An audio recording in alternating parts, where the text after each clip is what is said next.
Lauren's gaze lingers on Severo's grimy hand, his expression unreadable as he takes in the mess before him.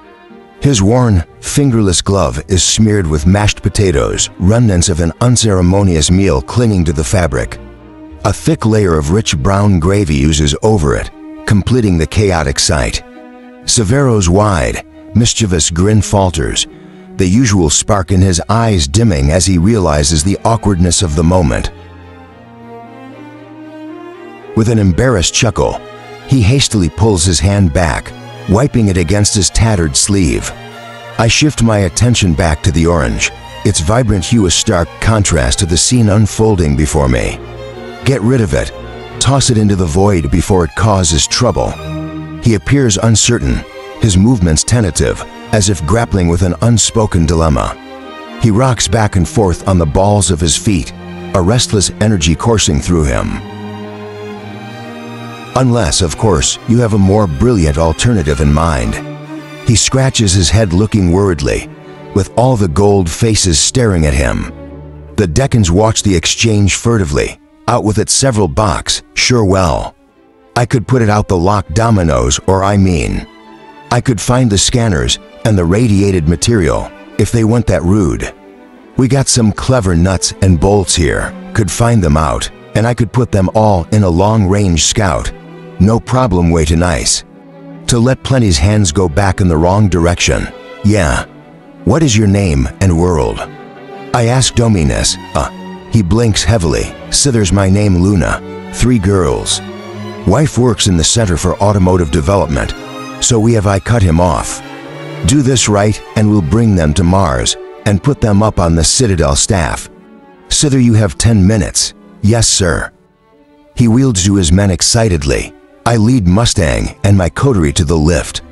Cleany said he killed you, she whispers as we walk. Aya and a Balluna fleet waited for us, like we thought they would. I grin sideways at her, then pull up my data pad. Orion, take command of the fleet. I want us far from this sector, before we have more company. Some of the Telmanesis, I want them in the several. I look around for him. He's loitering around Penny's eyeballs. From 20 meters back, we turn to look at him, and he shuffles his feet awkwardly. He gestures to it. What? Mustang asks. Can I have it? Mustang squints at him. All yours. He scoops up the eyeball and jams it into his pocket. Grinning merrily, he runs to catch up, collecting the set hopefully. Chapter 32. Die Young. Mustang insisted on seeing Cactus before the meeting. Theodora guides us. We find Roke sitting by his body in the ship's med bay. The way he sits with his hands clasped together. You'd think Cactus might still have a chance at life. Perhaps in some other world, where men like Lon don't exist. He's been here since Europa, Theodora says quietly. You didn't tell me he was down here. I say he asked me not to. You're my servant, Theodora. And he's your friend, Dominoes. Mustang nudges me, stop being an ass. Can't you see she's as exhausted as he is? I look at Theodora. Mustang's right. You should get some sleep, Theodora. Prime idea, I think. Domino's always lovely to see you. Domina. Theodore, says the Mustang, before shooting me across. Look, Master has been rather moody in your absence. Mustang watches Theodora glide add. You are lucky with her. She gently touches Rogue's shoulder. His eyes flutter open. Virginia. They grew close. In the year we all spent in the Citadel together. Neither could ever get me to join them at the opera. It's not that I wasn't interested in the music. Lauren simply demanded time. She squeezes his hand. How are you? Better than Cactus. He glances at me. I wager he'd say more if I weren't here. He sees Mustang's state of disarray, brow creasing and worry. What went wrong? Once we tell him, he gently runs a hand through his wavy hair. Well, that is bad. I never thought Pliny would ever be so thoroughly bold. We're meeting intent to discuss plans, I say. Rolk ignores me. I'm sorry about your father and brother, Virginia. They're still alive, I hope. She looks to Cactus and her face quiet. I'm sorry about Cactus. He went as he lived, Rogue says. Only wish he could have lived longer. You think he would have changed? Mustang asks. He was always our friend, Rogue says. It was our responsibility to help them try. Even if it was like hugging a flame. He looks at me momentarily. You know, I didn't want him to die. I say I wanted him to come back with us. Just as you wanted to catch Aya, Rogue says, snorting at my expression. I told you why I did that. Naturally, she kills our friend, she kills Quinn. But we let her walk away for the grand scheme. Everything cost something, Gara. Perhaps you will soon tired of making your friends pay. That's not fair, Mustang says quickly. You know it's not. What I know is we're running out of friends. Rogue replies, not all of us are as tough as the Reaper. Not all of us want to be warriors. Of course, Rogue thinks this life is a choice of mine. His own childhood was one of leisure and reading, spent going back and forth between his family estate and New Thieves and the highlands of Mars. His parents didn't believe in enhanced learning uploads, so they hired Violets and Whites to teach him pedagogically walking and talking, and peaceful pastures and besides still lakes. Cactus didn't sell the violin, Rogue says after a moment. The one Taro gave him, yes, the Stradivarian, he sold it. Then felt so guilty he didn't let the sale finalize. What the auction has made them cancel the order. He was practicing in private, shaking off some of the rust, said he wanted to surprise you with a sonata, Daryl. The heaviness in me deepens. Cactus was always my friend. He just got lost in trying to be the man his family wanted them to be, when all along, his friends loved the man he already was. Mustang puts a hand on my lower back, knowing what I'm thinking. Roque leans down now to kiss Tactos once on the cheek and to give him a benediction. Better to go into that other world, in the full glory of some passion, than to fade and wither with age. Live fast, die young, my wayward friend. Rogue walks away, leaving Mustang and me alone with Tactus. You have to fix that, she says of Rogue. Fix it before you've lost him, I know, I say. Soon as I fix 100 other things. We sit in the war room in full council, around a grand wooden table. Coffee cups and trays of food litter it. Mustang sits at my side, boots up on the table as ever, while she explains what went wrong with her father's mission. Calvex leans forward precariously in his seat, terrified at the idea of Augustus suffering defeat. He wrings his hands nervously, so distressed that Daxotakes suffocates from his lap and hands him to an uncomfortable Victor. Mustang's voice fills the room, and the hollow Pliny gave her comes to life above the table. A brigade of corvettes rockets silently through space toward the famed shipyards of Ganymede that ring the industrial moon of mottled green. Blue and swirling white, he dispatched a lurcher squad of grays. Concealed in the belly of two tankers, they disabled 3 of the defensive platforms. Nuclear reactors then, my father came in hard, with his rip wings and corvettes, as is his way, burning engines and dropping munitions. Before curling back around, it was a treasure trail. Some 17 destroyers and 4 dreadnoughts in dry. Dark most near or at completion, supposing the ships to be manned by skeleton crews. He boarded them simultaneously, even commanded the Leechcraft that boarded the Moonbreaker with his disdain. But the ships were not manned by skeleton crews. There were no crews at all. Instead, they were loaded with Victorians, Grey Lurcher squads and Olympic Knights, and he surrendered. Kavix asks in panic. Mustang laughs. My father, he nearly cut his way free. He killed the half-knight.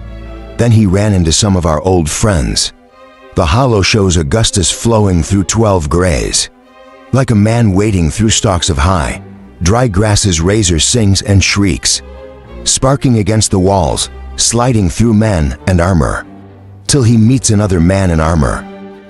The shade of flame, the Hearth Knight, was a flurry of tight lunges, and then red mist ahead, thumps to the ground. Then 2 men appear, one in a sun-crusted helm, the other Fitchner in his Volf head helm. Together the men kill the Stained and put Augustus, bleeding on the ground. Lauren looks over at me. Lady, Mustang, who was the man in the sun-crested armor. She's silent. That's the armor of the morning night. I answer Cassius. They must have mended his arm or given him a new one. Mustang continues. Julie, the first ships were also there. She looks at Victor. They finished my father's forces off. Several glares at Victra, taking suffocals from her as though she couldn't even be trusted with the fox. Do you feel awkward? You should. We've been over this, Victor says, sounding quite bored with the accusations. My mother was threatened by the sovereign. She's not political. She cares about money and little else, so she doesn't care about loyalty. Mustang asks, interesting. Farah Grappin is our wicked bitch. Kavix crumbles, always has been. Careful, large one, Victor warns. She's still my mother. Calvex crosses his barely arms. Apologies that she is your mother. And how do we know you're not in collusion with them, Victor? Daxo asks softly, perhaps you spy. Perhaps you wait. How do you trust her loyalty, Daryl? She could easily have sent word. Mustang looks at me. I was wondering that myself. Why do I trust you, Daxo? Are you Kavix, I ask. Either of you would be in prime shape, earn pardons, earn more territories and monies. If you delivered my head to the sovereign, and your heart to Cassius's mother. Several reminds me, thank you. Several here to help. He grabs a drumstick off the table, spread and feeds it to Suffocals. Considering he takes a bite himself, saying something quietly to the fox. I trust Victor for the same reason I trust any of you. Friendship, I say. Managing to look away from several. Friendship, huh? Mustang sets a coffee cup down loudly. I'll be blunt, I don't trust a Julie. I farther than I could throw one. That's because you're intimidated by me, little girl. Mustang sits up straighter. Little, I have a decade on you, darling. One day you look back at yourself and laugh. Was I really so foolish, so simple? Additionally, you're not very tall, so I'll call you little.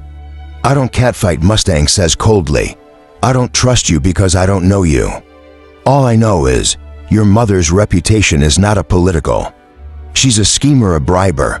My father knew it, I know it, you know it, yes. To a degree, my mother is a schemer, and so am I, and so are you.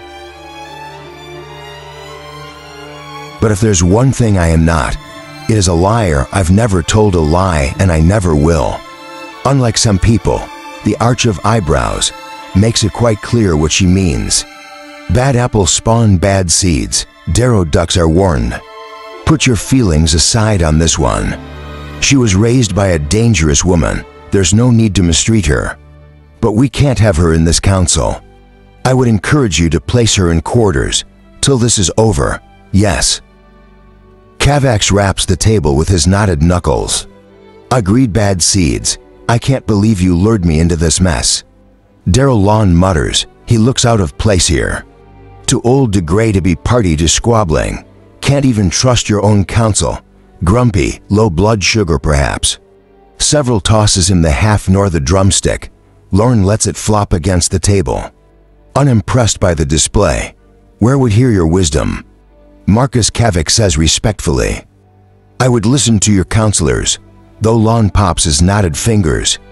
I've got scars older than them, but they aren't completely naive. Better safe than sorry. Confine Victor to our quarters. You don't even know me, Arcos. Victor protests, finally pulled out of a chair. You see the warrior in her now, flaring just beneath the cultured cam. This is not front me. I was fighting with Darrow when you were still cowarding in your floating castle.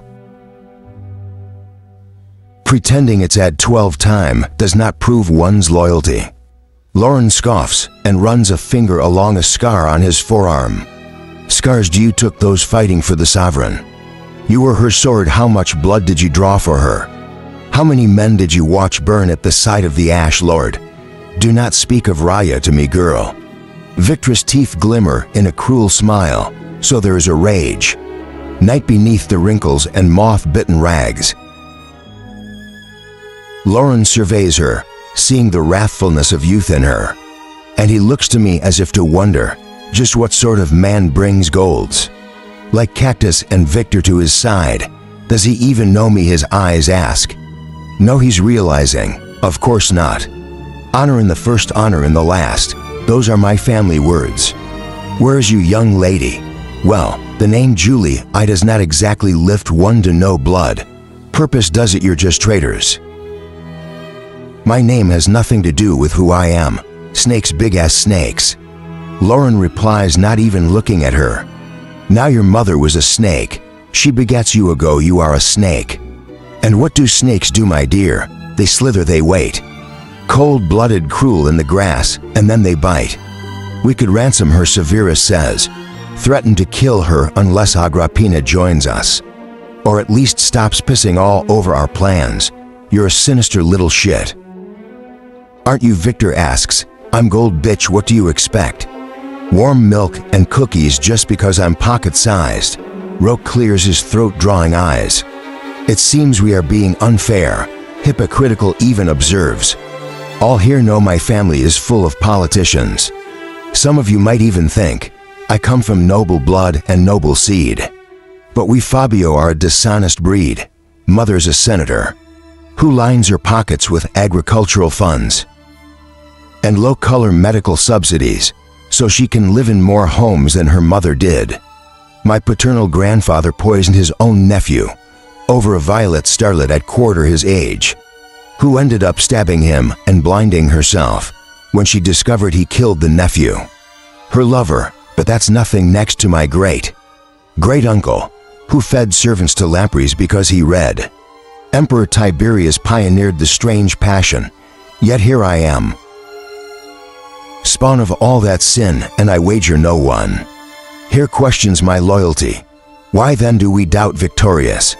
She has remained steadfast to Daryl since the academy. None of you were there, none of you know anything about it. So I insist you shut your mouth, even when our mother demanded.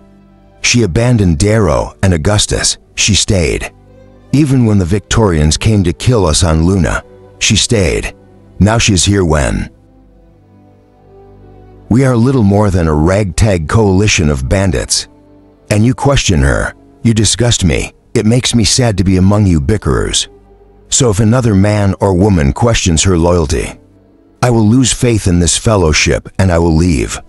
Victor's smile for him is like a sunrise, creeping slow then blindingly bright. It disappears slower than I thought it might have.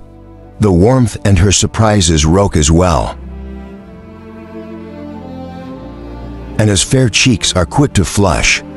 I am not my mother, Victor announces, or my sister. My ships are mine, my men are mine.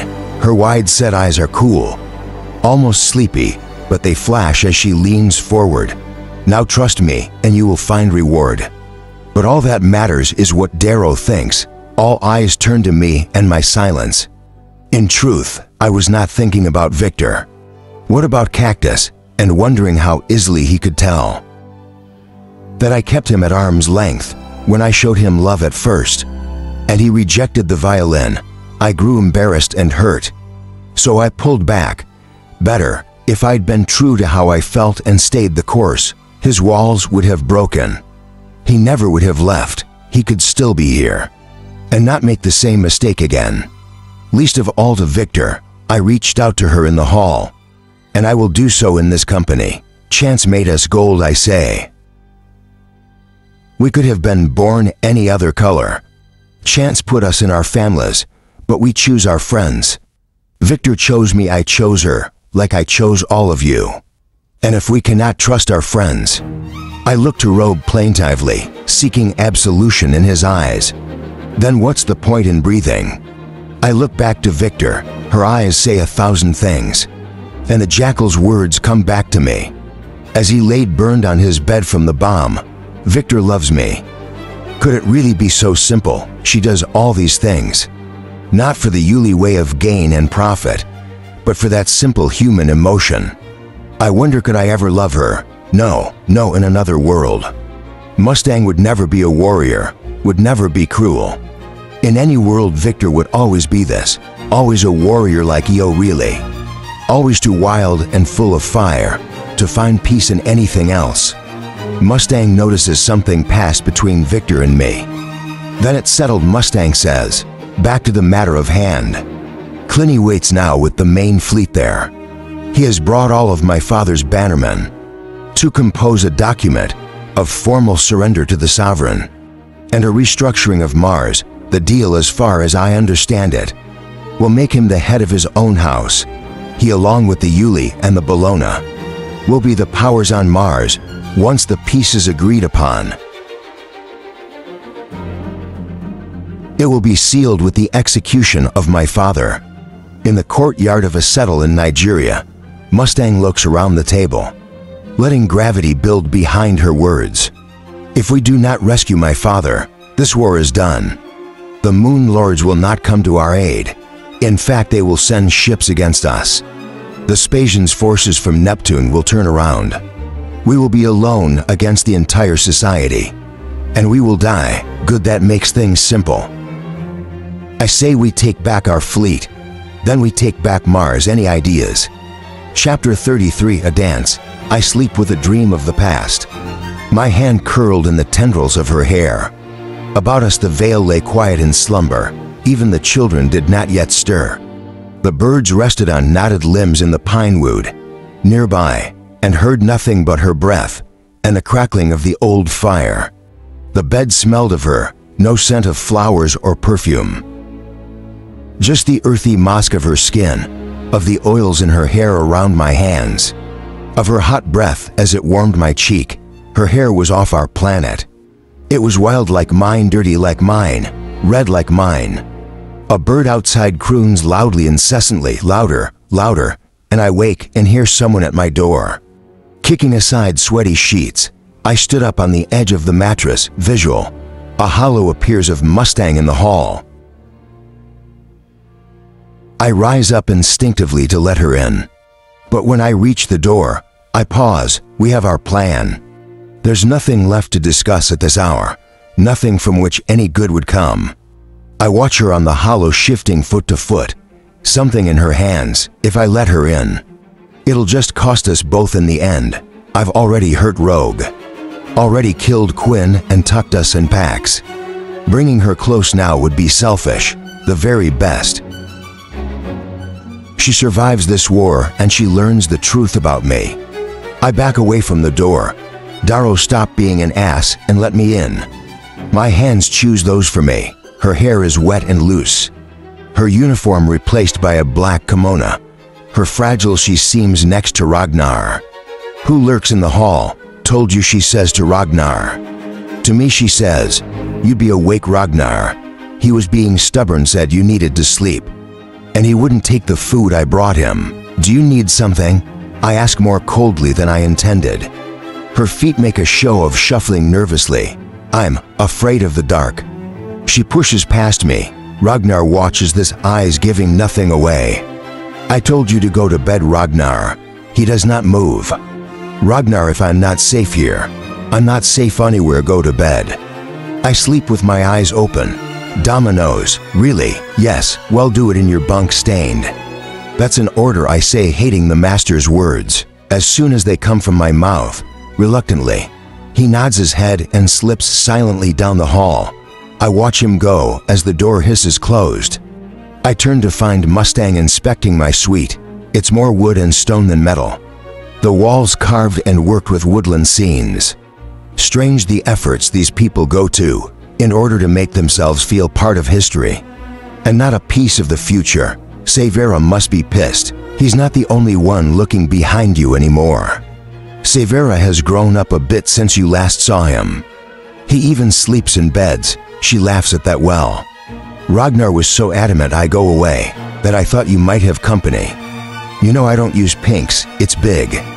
She says of the suite 6 rooms for little old you. Aren't you going to offer me something to drink? Would you? No, thank you. She tells the room's controls to play music. Mozart. But you really don't like music, do you? Not this sort. It's stuffy. Mozart was a rebel, a brigand of monolithic genius. A breaker of all that was stuffy, I shrug. Maybe, but then the stuffy people got a hold of them. You're such a hazy sometimes. I thought that Theodora would have managed to feed you. Some culture, so what do you like? Then, she runs her hands along a carving of an elk, leading its herd. Not that electronic madness. The howlers thump the heads. Do I hope makes sense that the Greens came up with that? It's like listening to a robot having a seizure. Have much experience with robots. I ask as she moves around, the victory armor. In a room off to the side of the entry hall, the sovereign gave it to the Ash Lord when he burned rare mustangs. Fingers play over the frost-hued metal, father's oranges. And Greens had a few robots in their engineering labs. Ancient rusted things that father had refurbished and put in the museums. She laughed to herself. He used to take me back there when I wore dresses. And my mother was still alive, absolutely detested the things. I remember mother laughing about his paranoia, especially when Aegis tried restarting one of the combat models from Eurasia. Father was convinced that robots would have overthrown man and now rule the solar system. If Earth's empires had never been destroyed, I snort how to laugh. What she asks, I snicker quietly. I'm trying to imagine the great arch-governor. Augustus having nightmares of robots. A louder bat of laughter seizes me. Does he suppose that want more oil, more vacation time? Mustang watches me amused. Are you all right? I'm fine. My laughter fades. I hold my stomach. I'm fine. I can't stop grinning. Is he afraid of aliens too? I never asked him. She taps the armor. But they're out there, you know. I stare at her. That's not in the archives. Oh no, I mean, we've never found any. But the Drake-Roddenberry equation suggests. The mathematic probability is n equals r star times fp times ne times fl times fi times fc times l, where all star is the average rate of star formation in our galaxy, where fp is the fraction of those stars that have planets. You're not even listening anymore. What do you suppose they would think of us? I ask. Of man. I suppose they would think we're beautiful, strange and inexplicably horrible to one another. She points down a hall. Is that the training room? She flips off her slippers and walks away. Down a marble hall, casting a look back at me over her shoulder. I follow. Lights come mutedly to life as we pass. She slips ahead faster than I care to follow. I find her moments later, in the center of the circular training room. The white mat is soft under my feet. Carvings lining the wooden walls. The House of Grimace is an old one. She says, pointing to a frieze of a man in armor. You can see the Ash Lord's first ancestor there. Seneca Grimace, the first girl to touch land in the Iron Rayon. That took the American eastern seaboard, after one of Cassius's ancestors. Forget his name broke through the Atlantic fleet. Then there is Victoria Grimace. The Great Witch right there. She turns to me. Do you even know the history of the things you try to break? It was Scipio Albalana who defeated the Atlantic fleet. Was it? She asks. I study the history, I say, just as well as you. But you stand apart from it, don't you? She paces around me. You always have. Like you're an outsider looking in. It was growing up away from all this. On your parents' asteroid mind, that did the trick, wasn't it? That's why you can ask a question like, what would aliens think of us? You're just as much an outsider as I am. I've read your dissertations. You have. She's surprised, believe it or not. I can read too. I shake my head. It's like everyone forgets. I only missed one question. On the Institute's Slang Smarts test, EWW, you missed the question. She wrinkles her nose as she picks a practice razor from a bench. I suppose that's why you weren't in Minerva. How did Pox manage to get picked by House Manava? By the way, I've always wondered. He wasn't exactly a scholar. How did Roke end up in Mars? She replies with a shrug. Each of us have hidden depths. Now Pox wasn't as bright as Daxo is. But wisdom is found in the heart, not the head. Pox told me that, She smiles distantly. The one grace my father gave me after my mother died was letting me visit the Tullamanas estate. He kept Adrienne and me apart to make assassination of his heirs more difficult. I was lucky to be near them, though if I hadn't been, maybe Pox wouldn't have been quite so loyal. Maybe he wouldn't have asked to be in Minerva. Maybe he'd be alive. Sorry, shaking away the sadness, she looks back to me with a tight smile. What did you think of my dissertations? Which one surprised me? The insects of specialization snap. A practice razor slaps into my arm. Stinging the flesh, I yelled, and surprise, what the hell? Mustang stands there looking innocent, swishing the practice blade back and forth. I was making sure you were paying attention. Paying attention, I was answering your question. She shrugs, all right. Perhaps I just wanted to hit you. She lashes at me again, I dodge. Why? No particular reason. She swings, I dodge. But they say even a fool learns something once it hits him. Don't quote. She slashes, I twist aside. Homer to me. Why is that dissertation your favorite? She asks coolly, swinging at me again. The practice razor has no edge, but it is as hard as a wooden cane. I leave my feet twisting sideways, out of the way like a Lycos tumbler. Because I dodge another when you're on your heels. You're a liar on your toes. You spit truth. She swings again. Now spit. She hits my kneecap. I roll away trying to reach the other practice razors, but she keeps me from them with a flurry of swings. Spit. I liked it. I jump backward because you said specialization makes us limited. Simple insects, a fact from which gold is not immune. She stops attacking and stares accusatorily. And I realize I've fallen into a trap. If you agree with that, then why do you insist on making yourself only a warrior? It's what I am. It's what you are. She laughs. You who trust Victor at Julia, you who trusted tactics, who let an orange give strategic recommendations, you who give command of your ship to a doctor, and keep an entourage of bronzes. She waves a finger at me. Don't be a hypocrite now, Darrow our Andromus. If you're going to tell everyone else they can choose their destiny, then you damn well better do the same. She's too smart to lie too. That's why I'm so ill at ease around her. When she asks me questions, when she probes things I can't explain, there's no explainable motivation to so many of my actions.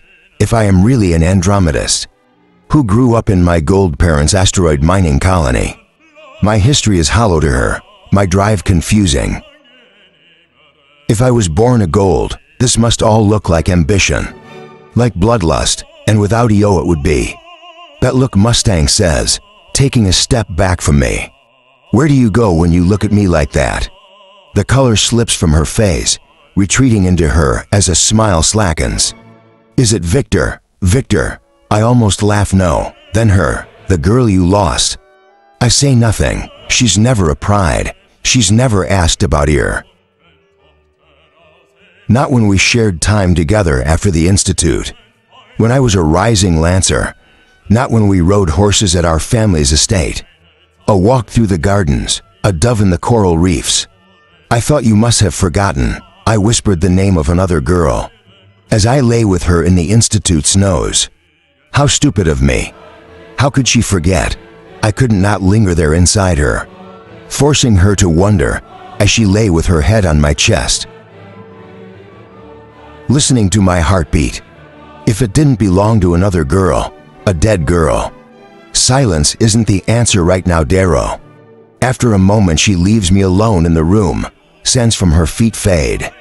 The Mozart disappears. I chase after her, reaching her before she finds the door to the hall. I grab her wrist, she flings me off. Stop it. I reel back, startled. Why do you do this? She asks, why do you pull me back if you're just going to push me away? Her fists ball like she wants to strike me. It's not fair, do you understand that? I'm not like you, I can't just shut off like you do. I don't shut off, you shut me off. After that speech about Victor, about the importance of friends, she snaps her fingers in front of my face. You can still cut me away like that. You care and then you don't. Maybe that's why he likes you so much. My father, he doesn't like me. How could he not? You are him. I back away from her and find rest on the edge of the bed. I'm not like your father, I know, she says, releasing some of her anger. That's not fair to you. But you will become him if you follow this path alone. She puts her hand on the door controls. So ask me to stay. How can I let her? If she gives me her heart, I'll break it. My lie is too great to build a love upon. When she discovers what I am, she will reject me. Even if she could survive that, I would not.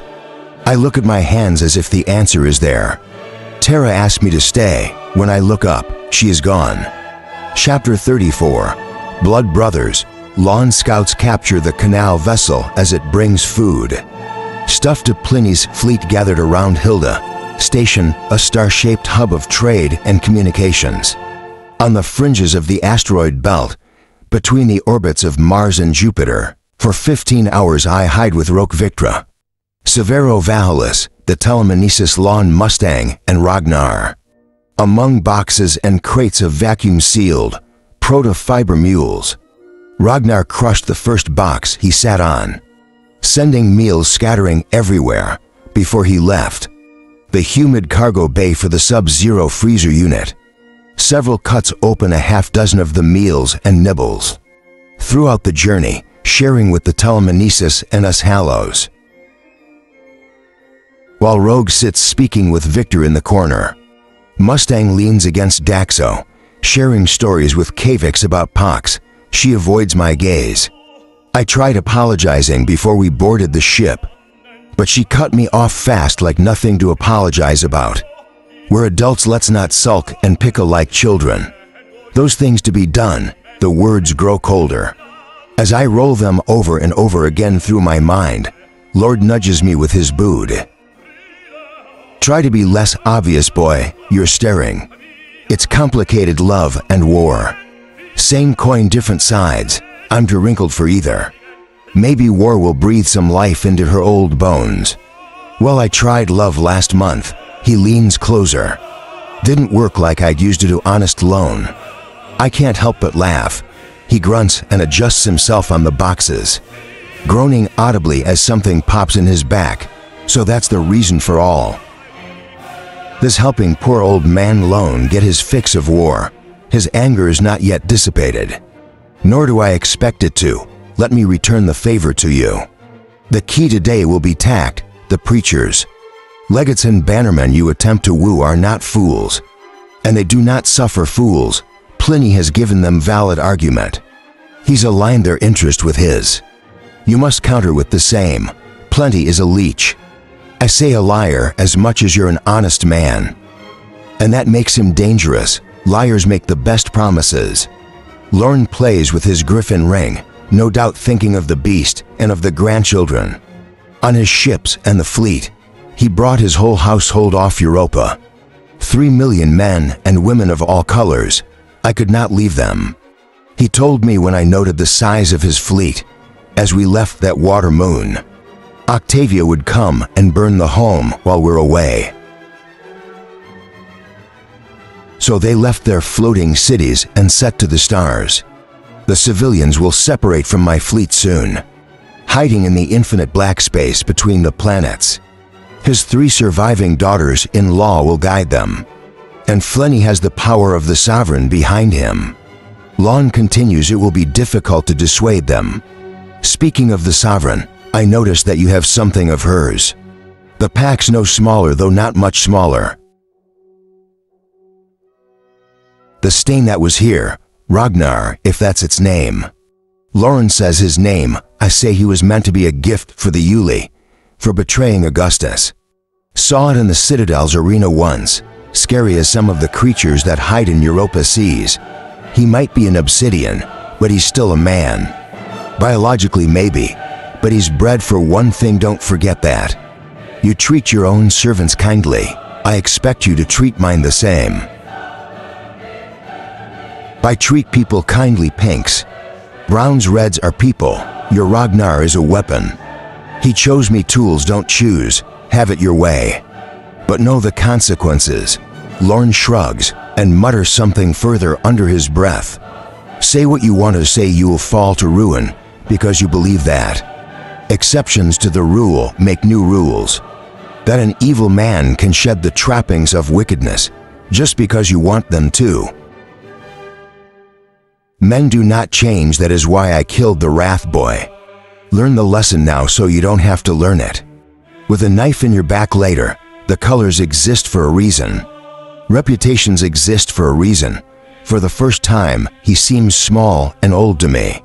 It's not his wrinkles, it's what he says. He is a relic. Thoughts like his belong to the age I'm trying to destroy. He can't help what he believes. He's not seen what I've seen. He's not come from where I've been. He had no EO to push him. No dancer to guide him, no Mustang to give him hope. He grew up in a society where love and trust are as scarce as grass and the helium waste. But he's always wanted both. He's like a man planting seeds, watching them grow into trees, only for his neighbors to cut them down.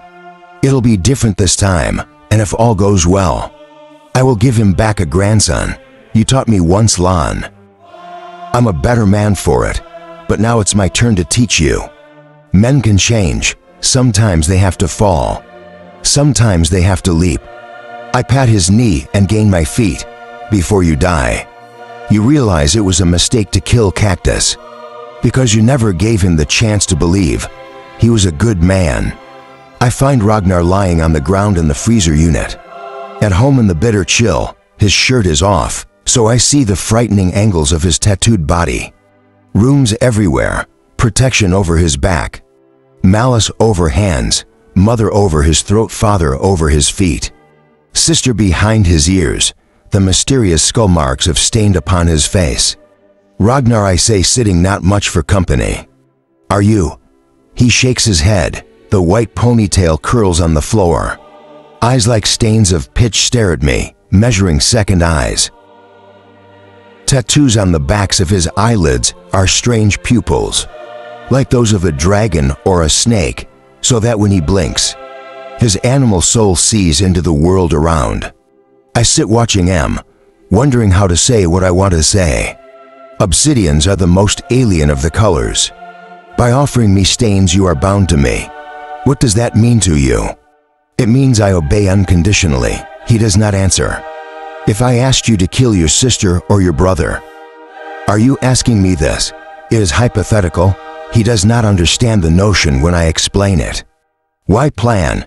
He asks, you plan. You decide I do or I do not. There is no plan.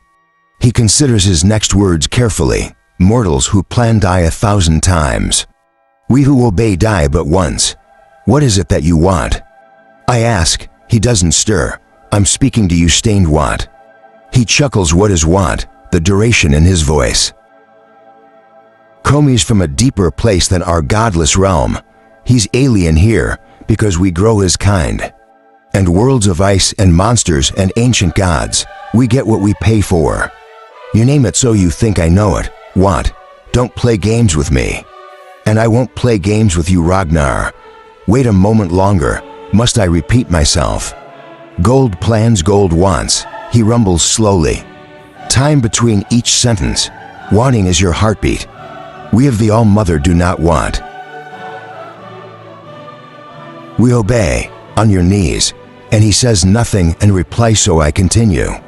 You once wore shackles, Ragnar. Now the shackles don't weigh you down. So what do you want?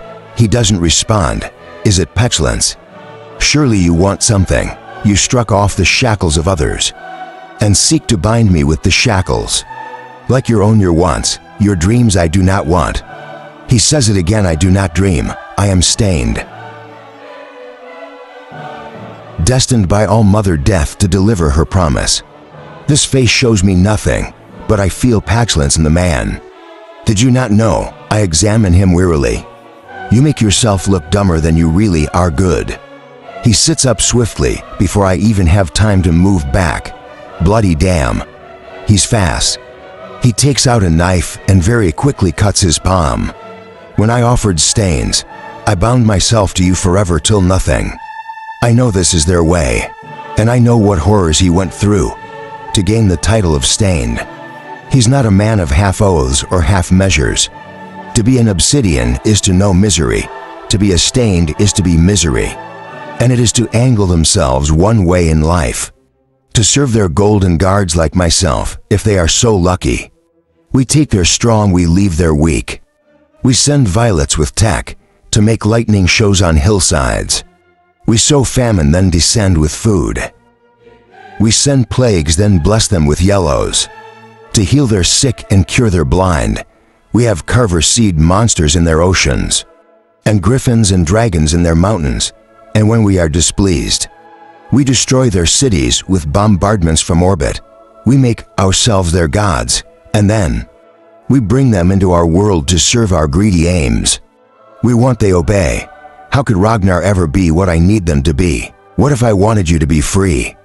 He flinches back, eyes expressing a deep fear. Freedom drowns, then learn to swim.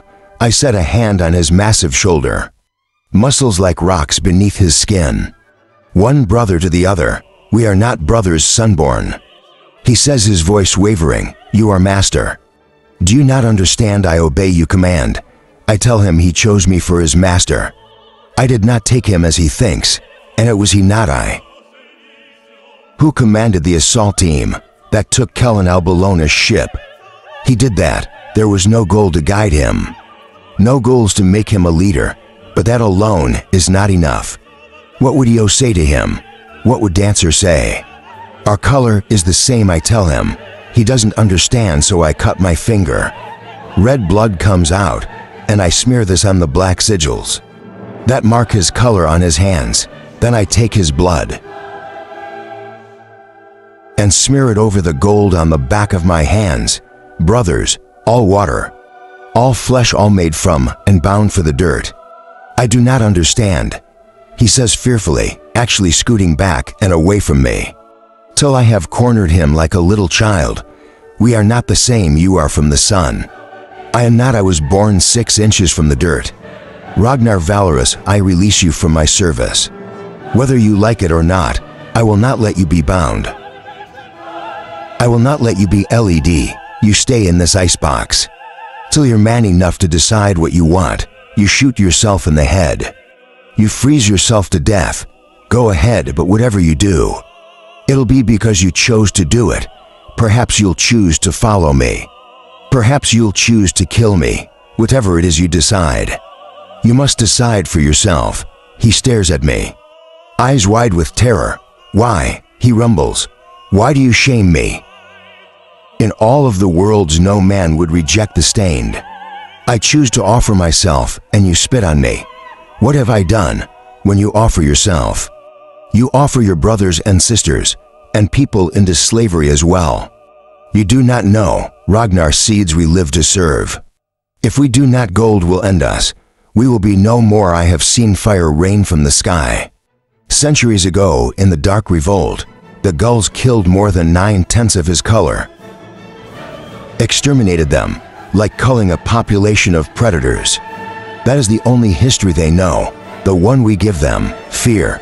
The history of man is kept from you, Ragnar. The goals teach you that you have always been slaves, that obsidians exist to serve, to kill. But there was a time before gold where man was free. Every man, he asks, every man, every woman. You are not born to serve gold. No, he rumbles, you tempt me, you bait me. I have seen this before. I have seen false words meant to trick. The true words are known to me, to us. Our mothers teach them. Fear and serve the men of gold, or they will come with iron from the sky. Gold will treat you with fire of the sunborn. For they are not bound by love, not bound by fear, not bound to earth. But the sky and sun fear and serve the men of gold. I do not serve them because you are one of them. What have I told you I was not? He stares at me. No answer. No movement, nothing, just confusion. And so I tell him in that freezer, what Dancer told me in the penthouse. We have been deceived. I had a wife, I tell him. They took her from me, they hanged her. They made me pull her feet. so that her neck would break and she would not suffer. I killed myself after that, burying her, letting them win. Letting them hang me, I drowned in grief. I tell him how the suns came from me, and Ares gave me a second chance. The same chance you now have to rise. For 700 years we have been enslaved, Ragnar. Your people, my people, we have languished in darkness. But it will come a day when we walk in the light. It will not come from their mercy. It will not come by fate. It will come when brave hearts rise and choose to break the chains. To live for more, you must choose for yourself. Will you choose the hard path? Will you choose to be my friend? Will you rise with me? Or will you go as all who have gone before, never knowing what might have been? I leave after that. I do not swear into silence. I do not demand an answer. Danso demanded none from me. I had to make the choice. If I had not, if I had been forced into service, then I would have given up 1,000 times. Slaves do not have the bravery of free men. That is why golds lie to low reds, and make them think they are brave. That is why they lie to obsidians, and make them think it is an honor to serve gods, easier than the truth. Yet it takes only one truth to bring a kingdom of lies crashing down. Rania must join me, because red alone will not be enough. Chapter 35, Tea Time. Our disguise on the camel ship holds as we approach the fleet around Hilda's station. Aiming for what was once Augustus's flagship, now Pliny's Invictus, ripwings fly silently past us, requesting clearance codes. Our pilot sends the codes, and we are escorted to join a procession of supply ships that funnel into the Invictus's hangar like caravan traders. Lining up outside the grand gates of some desert citadel, guns track us as we taxi. We land with a thud. The pilot pops open the aft bay doors, and mine hop from the ship down to the hangar's floor. Instead of greeting brown hollows, like she might have expected, the orange doctor looks up from her data pad to see a war party in full armored Pinelli. Armed to the teeth, without hesitation she sits down. Wanting no part of this, several laughs and pats her on the head. Wiser than gold, the circus of ships fills the bay. Lights glow down from the high ceiling. Oranges and reds scuttle about. Welding torches sizzle against holes. Men and women shout at one another. My fellows follow me. Walking through the hangar toward the lifts, where we can access the rest of the ship. As we walk, silence spreads like wildfire. Welding torches cease to sizzle. Men no longer call out. They simply stare.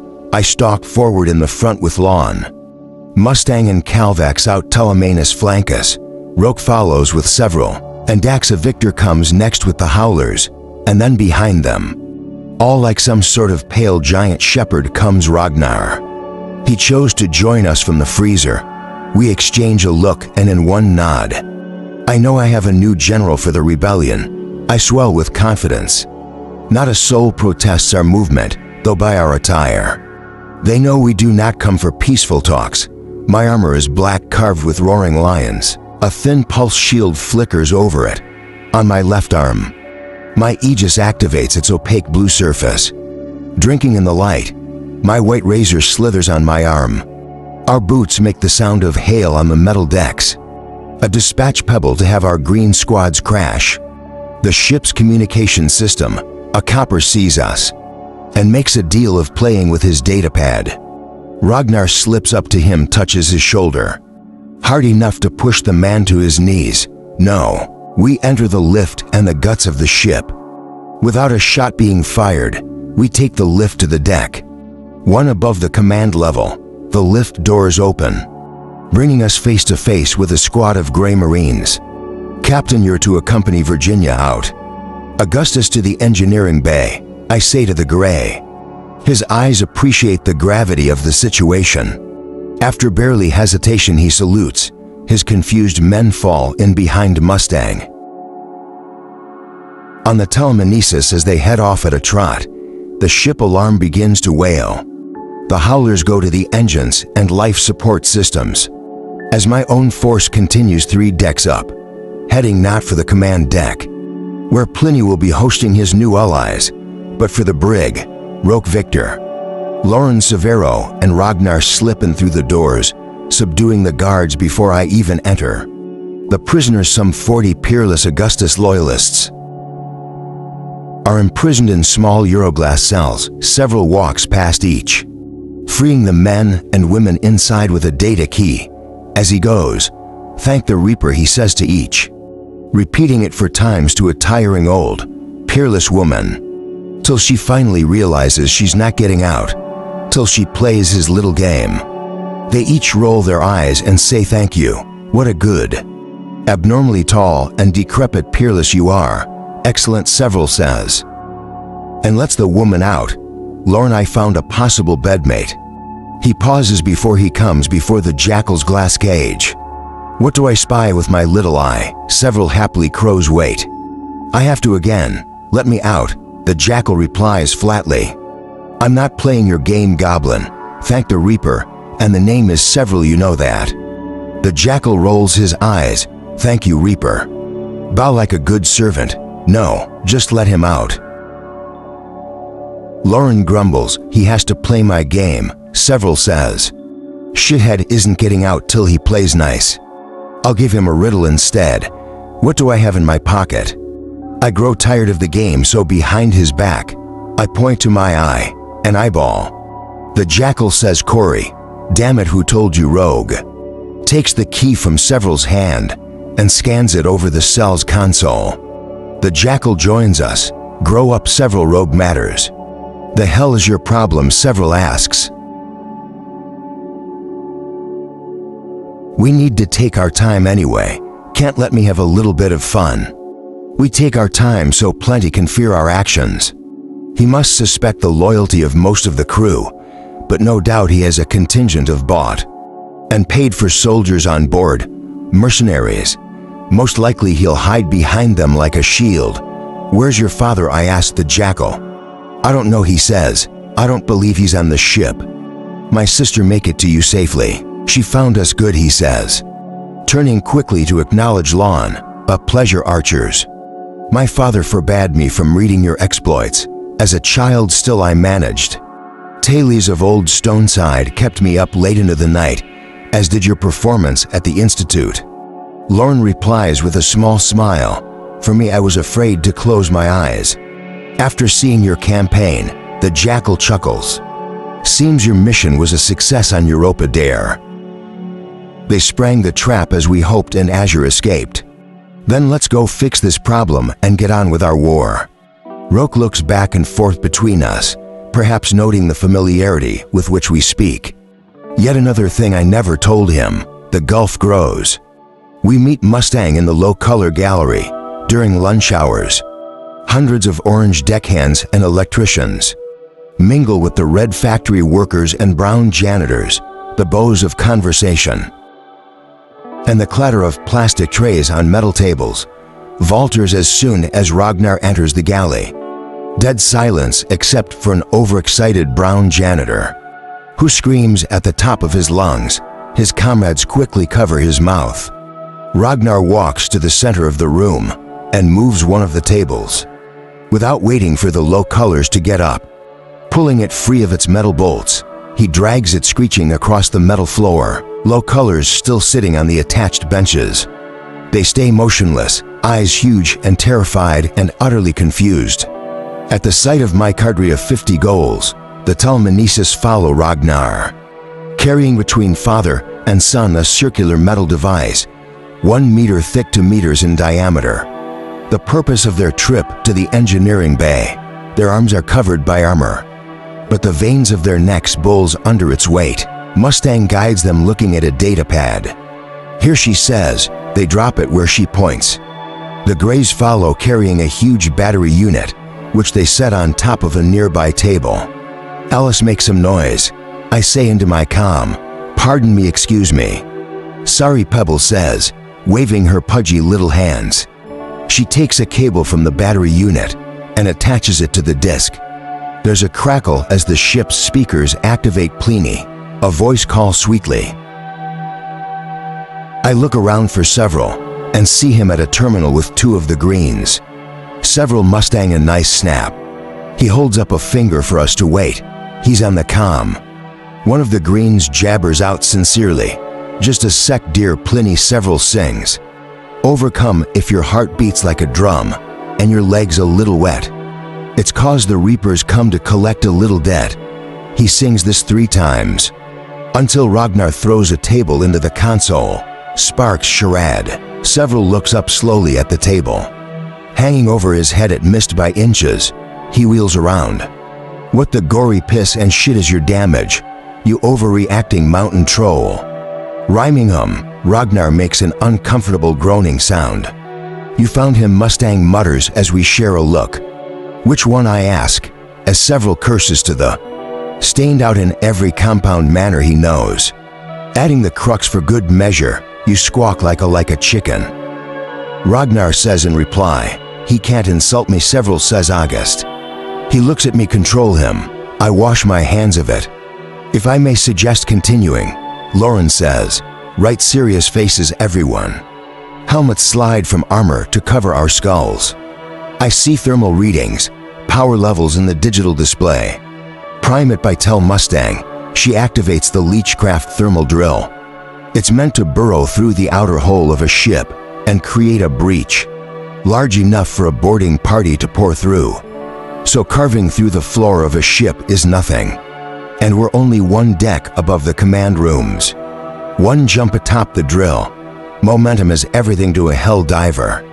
To military endeavors, to life. Keep moving and dare someone to get in your path. You know what I said earlier? Lauren asks me about tact. I ask. He grins evilly behind his beard. Slag tact terrify them. I look at Mustang burn. She presses a button, the drill glows red. Heat radiates up into me, spreads along the floor. Low colors flow away, abandoning the food, fleeing the room as the floor sags and melts. Like sand pouring down an hourglass, the drill falls through the dripping deck, into the command room beneath, with me riding on its back. A hell diver again, if only for a moment. It slams into the middle of Augustus's grate, wooden table sheaving through, and impacting like a meteor into the marble floor. Still melting, I cut the power cord with my razor, and rise amid the smoke and steam and leaping flames as the table catches fire. 100 goals of the society stare up at me. Creatures leg judicials and knights of powerful houses stand with their razors drawn, all once loyal to Augustus, all now under Pliny's thumb, going with the wind, as they say. And there he is at the head of the long table, his face fast paling, beautiful, clever Pliny, one eye left, the other sporting a temporary bionic replacement. That is right, since one of the sovereign's furies, the political Moira. Compared with Azure, she's a puffy pastry of a woman, but a sweet smile is half again. As sinister as her sister's razor, beside her is an Olympic knight, the storm light from the Japanese Isles of Earth, my Goodman. I bellow through the voice amplifier in my helmet. I have come for Pliny. I jump down from the drill, helmet, rippling back into my armor so they can see my face. I walk toward him, my friends follow through. The whole Arcos first, then Mustang and Several. You said he was dead, someone to my left snarls. Razor half pulled, Lorne Arcos murmurs another. His name rips through the place, the Severo and Rogue.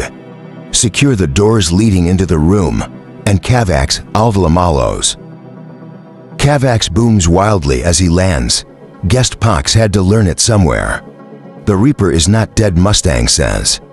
Hopping down from the drill, nor am I, nor is my brother. And we have come to reclaim what belongs to our father. These peerless don't know what to do, liars plenty cries. You betrayed the arch-governor, seized the traitors. Law makes a simple proclamation. If anyone comes within 2 meters of Darrow, I kill everyone in this room. They don't seem eager to call his bluff. The men I walk between jump backward. Lawrence reputation carves a hole for me. Straight to Pliny, I don't break pace. Pliny, I say, we must speak. Kill him, Pliny screams, kill the Reaper. A young man lurches forward and dies as his neighbor stabs him in the back. The neighbor looks fearfully to Lauren to point 3 meters. Lauren says close. Kill him. Pliny shouts futilely, he's just a boy. I speak quietly, but all can hear. Pliny, our Velocita. You are a traitor to Arch-Governor Nero, our Augustus. You have conspired to destroy his house, to forcibly marry his daughter, to kill his son and betray him to the sovereign, who has set herself against him. Your master raised you up, and you tried to tear him down. You have betrayed his trust, all for personal gain. Worst of all, you have failed. Stop him. Pliny screams, now wildly gesticulating at me. Moira.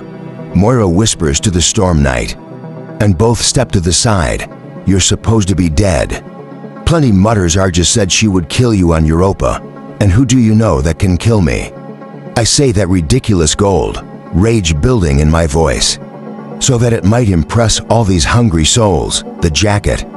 The hangman failed, the mines and pit vipers failed. And now you fail. That's when I slip forward, faster than a striking pit viper, and slap him across the face. He pitches sideways out of a seat like a leaf, battled by the wind, corning into a gold who stood to the side. She spits on him and moves for me. You are but a worm who thought himself a serpent, just because you slither. But your power was not real, Pliny. It was all a dream. Time now to wake. Pliny scrambles to his feet, pushing himself away from me. His carefully combed hair is a mess, and redness swells on his right cheek. I spin them around and slap them again harder. He, startled, doesn't know what to do. He was not taken from his bed. During his first day at the Institute, and beaten by obsidians, he did not ride upon the snow, crusted peaches at the head of an armored column. He did not starve, so now all he can do is scramble and cry. I seize him with my hands, raise them high into the air, but I hurt him no more. I would like to mean the moment with cruelty.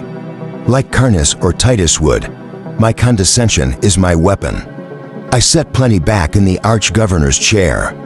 I buff his dragonfly pin, straighten his hair like a kindly mother, pat him on his tear-stained cheek and extend my hand, which bears my house Mars ring. He kisses it without me asking. Goodbye, Pliny. I leave you to your friends. I walk away, the eyes of all these peerless following me. Abandoning Pliny, I hear a slurping sound and do not turn, because I know what razors sound like when they kill. They didn't even wait. Plenty is forgotten. These peerless thump their chests in salute to me. The monsters, they go with the wind-chasing power. But they don't realize power doesn't shift. Power is resolute, it is the mountain, not the wind, to shift so easily as to lose trust. And trust is what has kept me alive. Trust in my friends and their trust in me. The sovereign knows this. It is why she keeps her furies close. They would die for her as my friends would die for me. Because in the end, what does all the power in all the worlds matter if your closest friends can betray you? The sovereign's father learned that when his daughter took his head. Pliny learned at the price of his life. I forgot a distance to myself from my friends, and nearly lost everything because of it. When Tactus felt as overshadowed and alienated with me as he did with his brothers, it is why I started fresh with Victor. Why I told Ragnar the truth. Why I must make amends with Lorne and Roke. Trust is why Red will have a chance. We are a people bound by song and dance, and families and kinship. These people are allies, only because they think they must be. I look at them now, and I know they are so stern and so rigid that they will break and shatter against one another. Not because of me, but because of what they are. I float on my graph boots, pausing to say, tell all who will hear.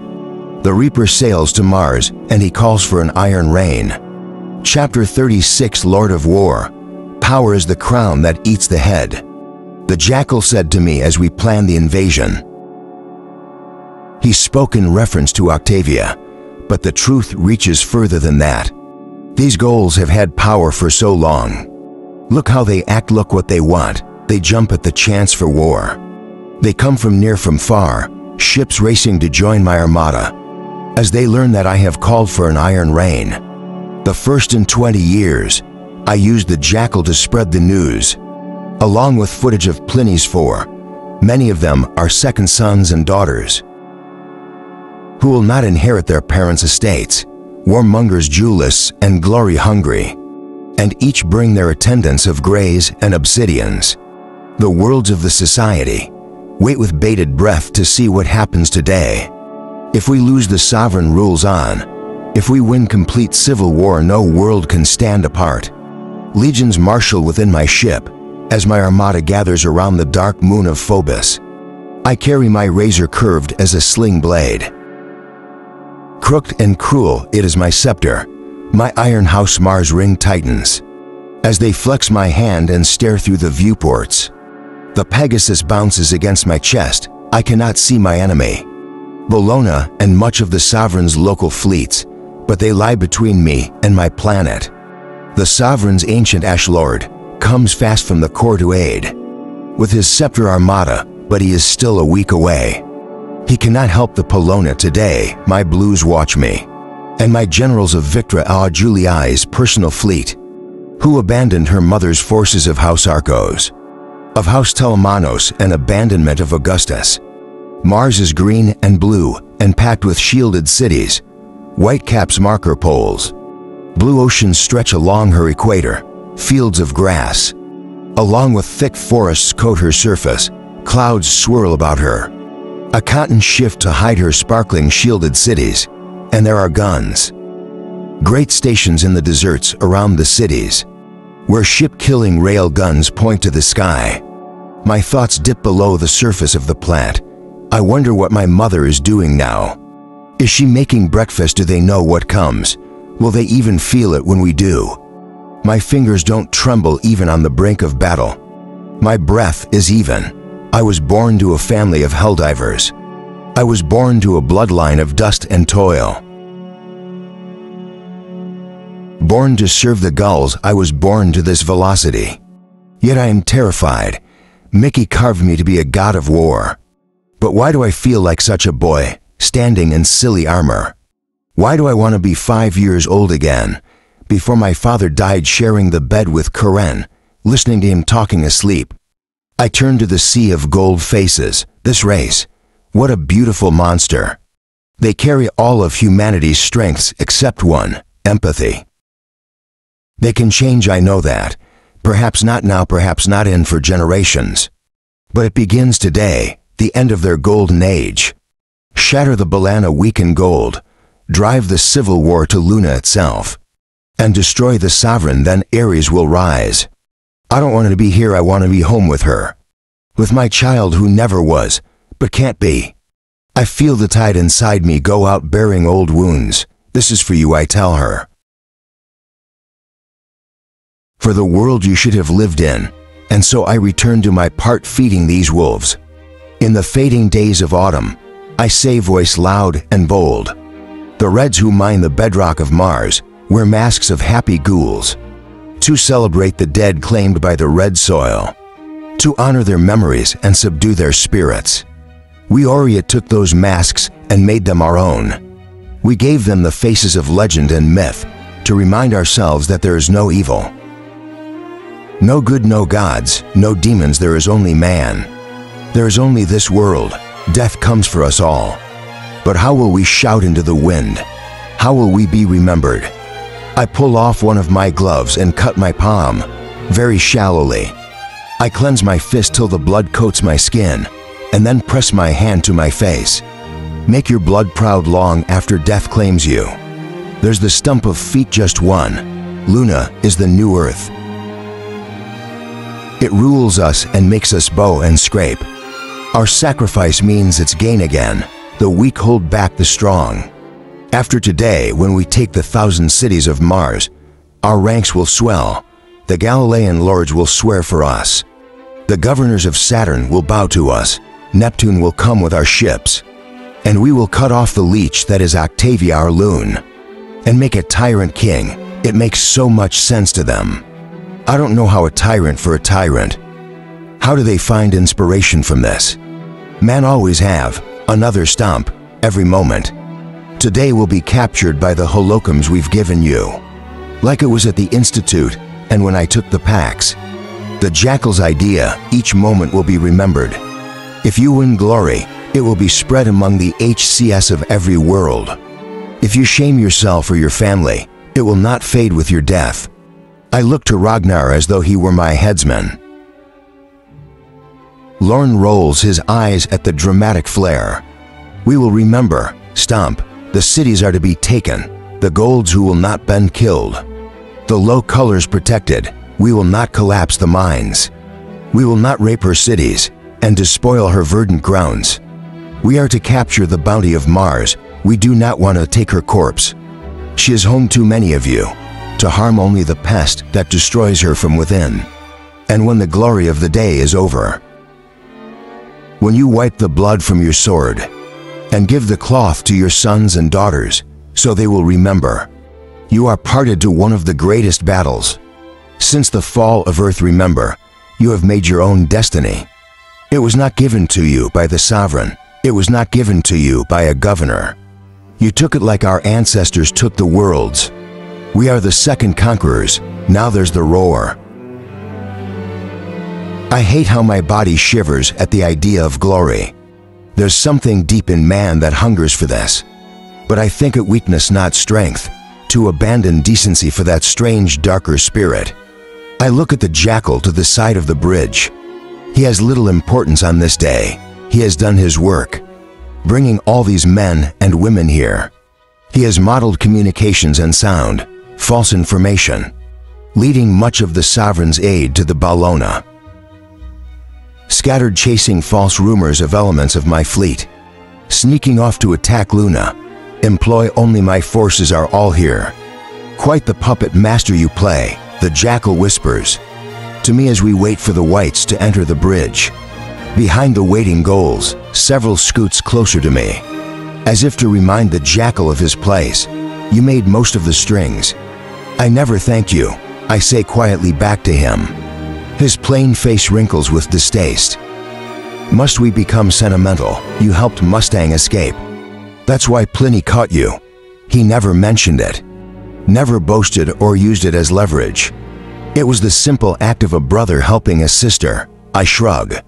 And you tried your damnedest to save Quinn. Maybe you're a better man than you know.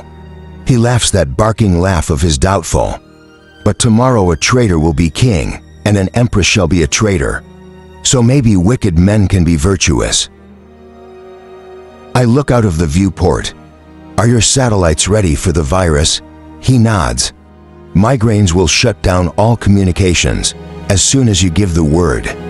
For 15 minutes, it will be quiet as death for everyone. The global and regional defense units won't have surveillance or senses, time enough to shatter most of the static positions.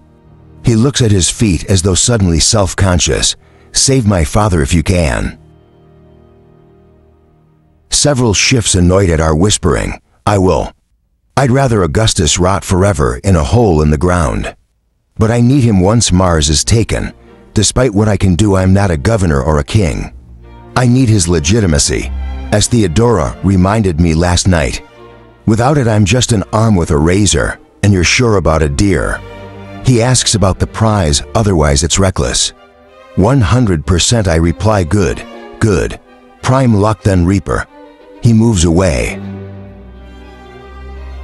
replacing me already. Several snorts watching him go.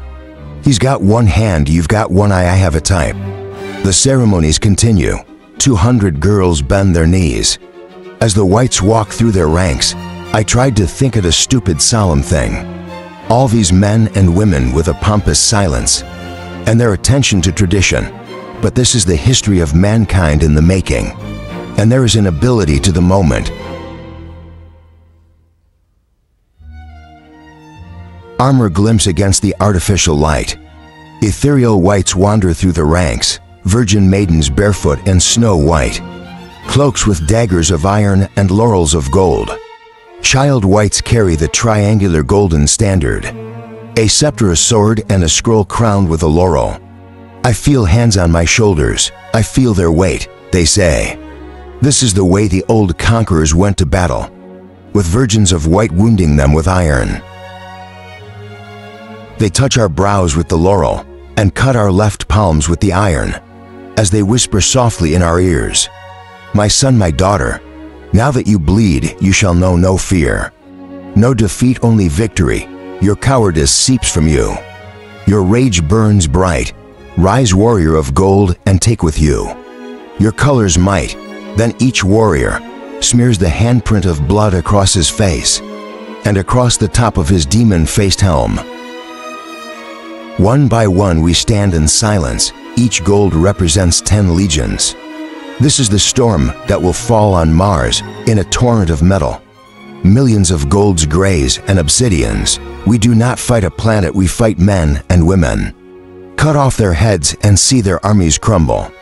Lawn reminds us all, the assembly of warriors stands, faces now smeared with blood, and together we recite the names of our chief enemies. Canis Albulona, I all grimace. Imperator Tiberius Albulona, Scipia all Falth, Octavia Alune, Agrippina all Iuli, and Cassius Albulona. These are wanted lives in the halls of my enemy. They will recite my name and the names of my friends. He who kills the reaper will have bounty. And renowned, individual, hunters and kill groups will scan our come signals, searching for me, and in packs they will descend.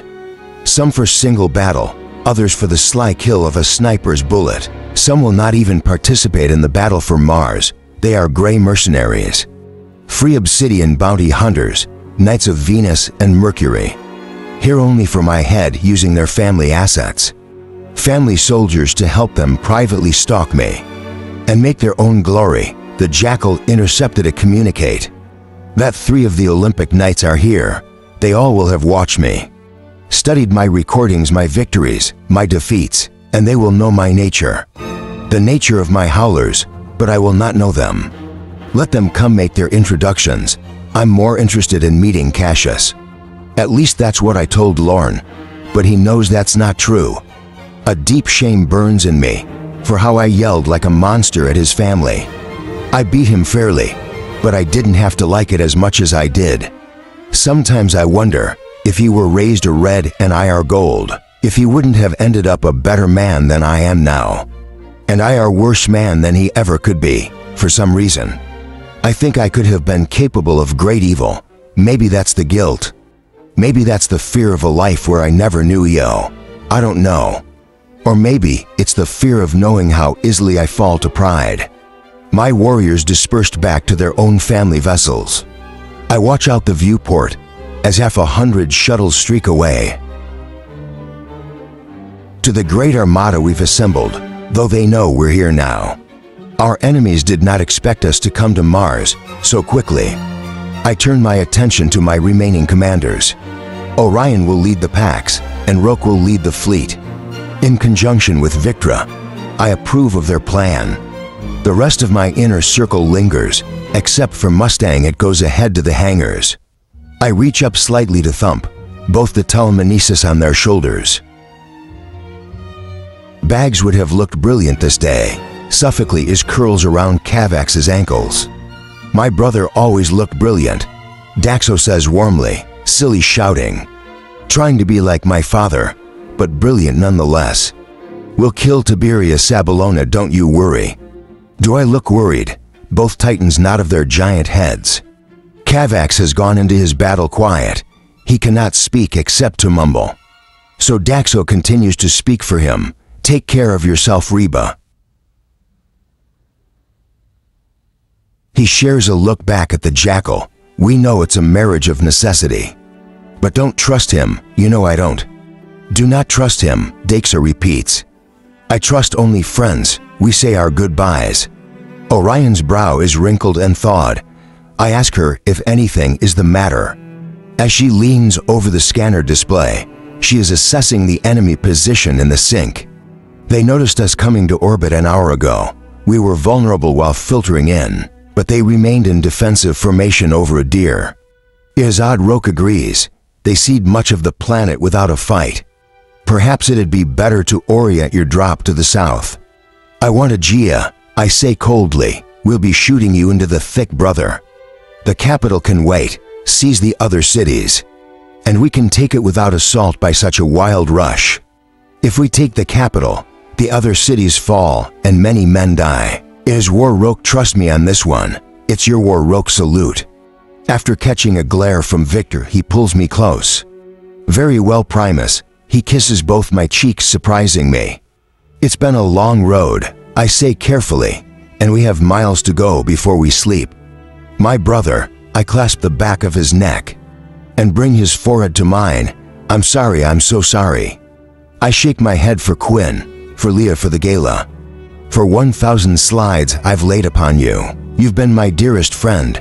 Pulling back, I avoid his eyes. I should have said it earlier, but I was afraid. In what world should you be afraid of me? He asks. I shake my head. Forgive me for everything. We'll make amends later. He claps my shoulder. Prime lock. I leave him, Lorne, and I draw up just outside the bridge, where our paths diverge into different holes. He shaved for war, and he wears his old Rage knight armor. He looks brilliant, but smells terrible. These old knights are like the Howlers, superstitious and unwilling to wash their gear, for fear of washing away whatever look kept them alive. Thus far, I received communications from many old friends. Lawrence has they side with Polono, all old men and women. The old have weathered many seasons of the young. There's a twinkle in his eye, but they ask me about you. They ask if the boy warlord is really 4 meters tall. Is he really followed by a wolf pack? Is he a world breaker? And what you say, I said, you are 5 meters tall. You're followed by a meat and a giant, and you eat glass with your eggs. We share a laugh. I don't like that you brought me here. I don't believe you're being the man you wanted to be. If you survive this, and I don't, be better than the man who tricked his friend. A dull ache grows behind my eyes. It's a plea he makes, not for me to feel guilty, but because he truly cares. I should be better. I wanted to be. I am being better in the end, but with the means to reach that end. Am I just like all the other lost souls? Am I just another Harmony, another Titus? I promise, I say, meaning it even as I intend to hurt him again and again. Good, good. He pops his leathery neck. So after a year you take the northern hemisphere. I'll take the southern, and we meet back here for whiskey. Deal, my Goodman. Why not? But he still does not separate. He stares at me for a moment and glances down, unable to meet my gaze. Emotion thickens his voice each time I return to my wife. I told her that her boys died well. He fidgets with his ring. There's no such thing. Achilles died well, no. Achilles let his pride and rage consume him. And in the end, an arrow shot by a pixie took him in the foot. There's much to live for besides this. Hopefully you'll grow old enough to realize that.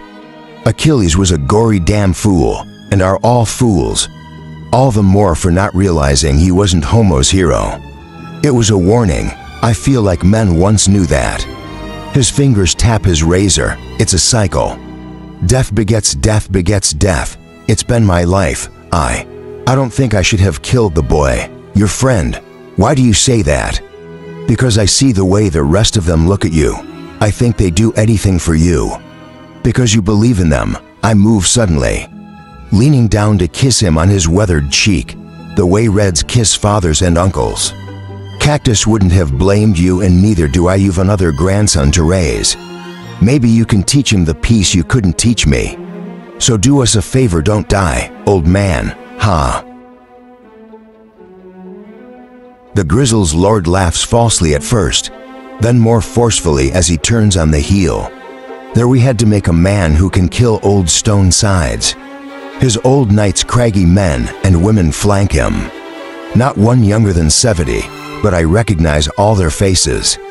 from the histories of the Moon Rebellion and other great wars.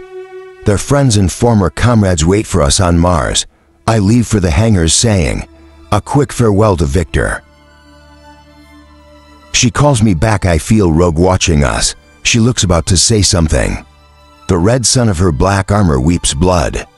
Black war paint streaks diagonally across her face. Eyes burning out of it, yet they are vulnerable, gentle, as they search mine for a reflection of what she feels. After today, the name Julie, I will mean more than money, I say. Her plan will turn the tide of the space battle. I don't care about that. Her fingers touch my breastplate, and I see her lips, sliding sharply into that wicked smile of hers. If you die, I want your last thought to be, how great a mistake it was to spend all those nights alone. In your stateroom at the academy, she flicks my armor, making a pinging noise. What a beautiful mess we could have made of each other. Theodora waits for me in the hall, giving me a look. Oh, shut up. She would have eaten you up and spit you out dominoes. Why aren't you in the staterooms where it's safe? It's not safe anywhere. Theodora motions me to bend my head. She puts a small red flower clip, the sort a young girl would wear, into my hair. All knights need their tokens. She says, tearing up, don't be too much a hero. You're too clever to die in a stupid battle. She leaves, squeezing Ragnar's forearm as she passes. I didn't know they were familiar. Ragnar follows along, hanging back like a hesitant shadow, as Several and I speak on the way to the hangars. So does Dunn, I ask Several. He shrugs. I sent it. You spoke to him.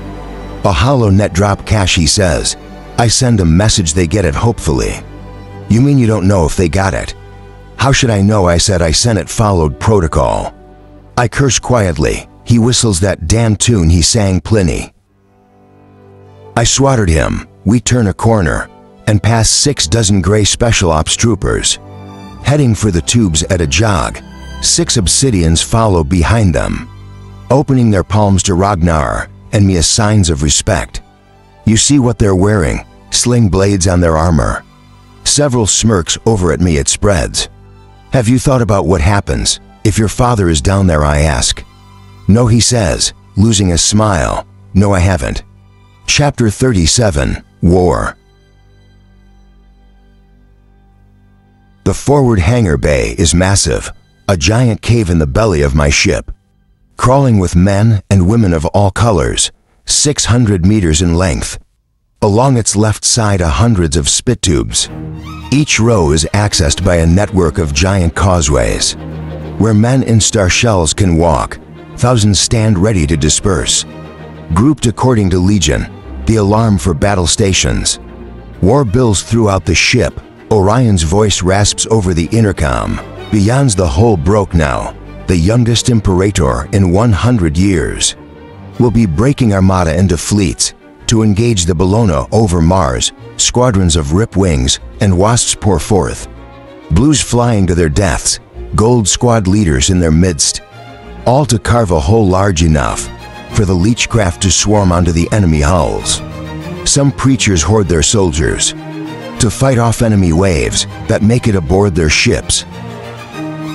Others launch full attacks. It's a gamble either way. Can't think of it, Victor. Broken Orion have that responsibility. I have my own. I pause, looking out at the hangar. What if Ares isn't real? I ask Several quietly. What the hell are you talking about? Several asks. What if it's just a gold trick? Someone pulling strings to make society go the way they needed to go? What if it's all a lie? Several looks at me for a long moment. Then he hops up in a banister and howls at the top of his lungs. Down at the hangar bay, the bay house back.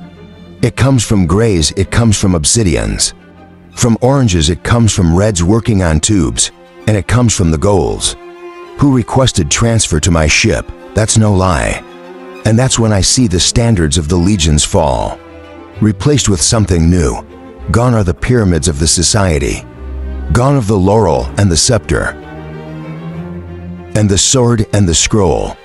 Gone is Augustus's lion, instead the high, golden standards that the legions carry to battle, are peaked with wolves and sling blades. These legions are mine. I feel something buzzing in those around me, a sort of physical fanaticism. It did not buzz in the goals quite like this. The girls love me because of the victory and glory I bring. These other colors love me for something far different, something far more potent. Any other conquering gold would have vented the ship, but I did not, because they chose me instead of the golds, who once were their masters. I gave them that choice. Several grips my arm. Do you understand that you must fight differently today? I get it, Several. I tried to shake off his hand. You don't. He pulls me to look at him and shoos Ragnar back. Every move you make today will be recorded and broadcast to every part of the solar system. This battle is to make the fleet yours. His voice drops to a harsh whisper. The sons will spread it, Jackal will spread it, House Augustus will spread it. Act like a god, get followed like a god. Register. Win or lose, this is still Augustus's fleet. I say not if he's dead. I assign Several to infiltrate the citadel in Nagar, but the arch-governor is being held captive. But I did not tell him to kill Augustus. You're not going to kill him. I say with authority, I forbid it. It is necessary. You don't need his legitimacy. Haven't you figured this out yet? Here you get what you take, no matter the right of it. He spits on the ground. You are 20 years old if you win Mars Darrow. You become a living god, so when you reveal what you really are, you transcend color to I register. Several has grown wiser since we first met. No doubt about that, but I fear he thinks too much of me. Apollo thought he was a god. Augustus thinks he is a god. Is not what I should be. A god is something to serve, something to worship. I've never wanted that. Io never wanted that. Several will have to learn this is about freedom. Yet it seems like everyone just wants to follow. Mustang oversees the troop operations. Today she floats through the air with Melia, the horse-faced gold we adopted at the Institute. Near me Santos ambling, pitiless gold with a familiar face. I laugh and point him out to Several, who curses poignantly. Proctor Jupiter, I call to the man. Darling, could that really be you? Who else would it be, you uppity brat? Jupiter comes before me. He's tall, careless in the eyes, hair bound tight. Half a foot taller than I, he's a sinful, hedonistic beast of a man with an arrogant streak. A kilometer long, and it's clear that he and Ragnar are to misunderstandings away from opening each other. Up the eyes, the razor wrapped around my forearm, and I see his is worn in the same new fashion. I heard you're the one responsible for the new style. He holds up his arm. I do approve. Bold as a naked picking announced nest. Limping still, Several asks, shut up, goblin. Jupiter sneers. Teddy dearest had a little duel with Proctor Jupiter. Here to win the Rage Night post. Several smiles. Old man sliced him up the same place I did. Right in the ass. That slippery slag Fitchner is tricky. Jupiter nods grudgingly. Very, very tricky. I've been helping the lady. Jupiter rumbles on, gesturing to Mustang. How so, I ask. Most of the Augusta cities are on communication. Interdict can't get a word out or in. I'm the emissary to those still loyal. Sneak in, sneak out. Been doing it for weeks now. And sending word to remote drop caches and the other loyal cities, all boys. Been going on here with her agents and her brothers, while you were out stitching together a fleet. It's been nasty, my goodman. So what can you tell me, I ask. Well, Daddy, Bologna commands the house fleet against your friends, Cassius and Canis. Have been allocated to ground operations inside a geo. I am going to help you find them and kill them. Jupiter raises his large eyebrows, as though telling us how tedious he finds the chore. That is the point. Kill the Bologna family members, and all their allies will suddenly wonder why they're fighting. Isn't it? He winks at Several. Next best thing too. Pounding that loon-born sovereign's head in. You sure all Bologna are in the Gia? Jupiter nods grudgingly. Last we saw, that was a couple days ago though. After they brought Augustus down in chains, he eerily holds up a finger. And there was a peculiar series of heavy shuttles that landed last night. I wave a hand, ignoring mention of the shuttles. He squints at me, but I tell him to shut up and get behind me. As I meet Mustang and her entourage, everything is prepared, she says. We're awaiting launch orders.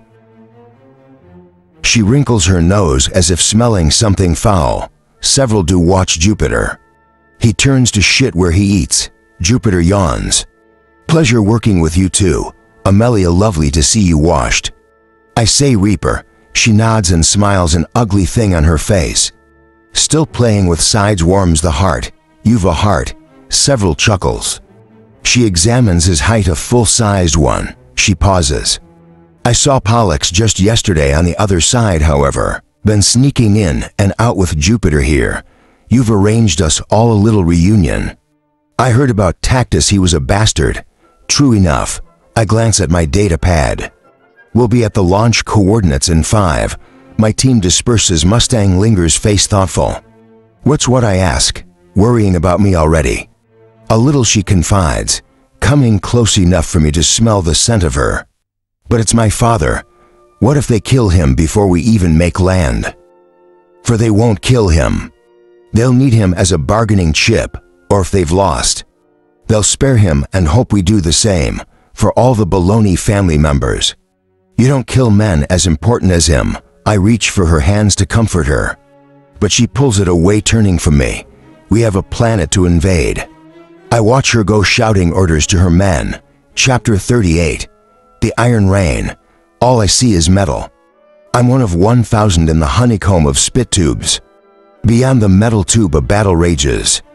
I feel nothing, not the shudder of the packs, not the missiles, as they range through space to bring silent death, just the throbbing of my heart. Mickey told me it was the strongest he'd seen in a red. Courtesy of the pit viper, poison that traced my veins when I was young. It makes my hands shake now as it gallops in my chest. Fear rides in me, fear of so many things, fear of letting down my friends, of losing my friends, of telling my friends the truth about what I am. Fear of being unequal to the task before me, fear caused by doubt in myself, in my plans for the rebellion, fear of death, fear of being lost in the darkness of space.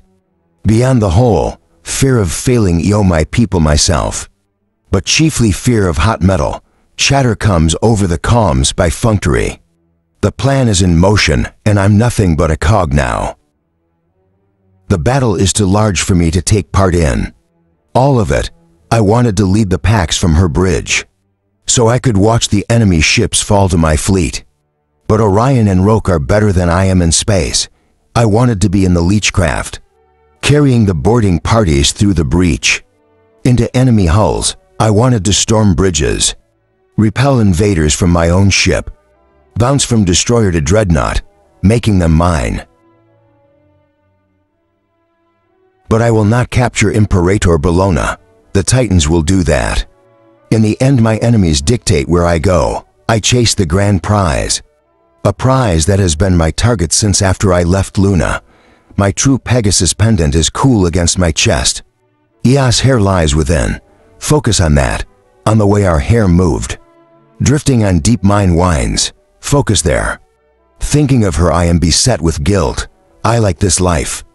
No matter my reluctance to play the gold, no matter the sorrowful excuses I make, part of me is like them. Perhaps I was born to be of two colors. Slag that man wasn't born to be any color. Our rulers decided to relegate us to colors, and they were wrong. Odentes fortuna juvit, darlings. Several says over a private con line. I burst out laughing at the Latin. More fortune favors the bull crap. Why not just say copy DM? Because it's tradition to say. Do you boys always flirt like this before battle? It is adorable, Victor adds. You should have seen them at the Institute. Love at first, howl, Mustang laughs. I saw the clips. What a lovely couple. I hear the smile and Mustang's voice. They even wore matching garments. Stylish, weren't they? Rogue and smelly. I certainly took no notice. Why not? Several scared the piss out of me. I wasn't looking at what he was wearing, Broke replies.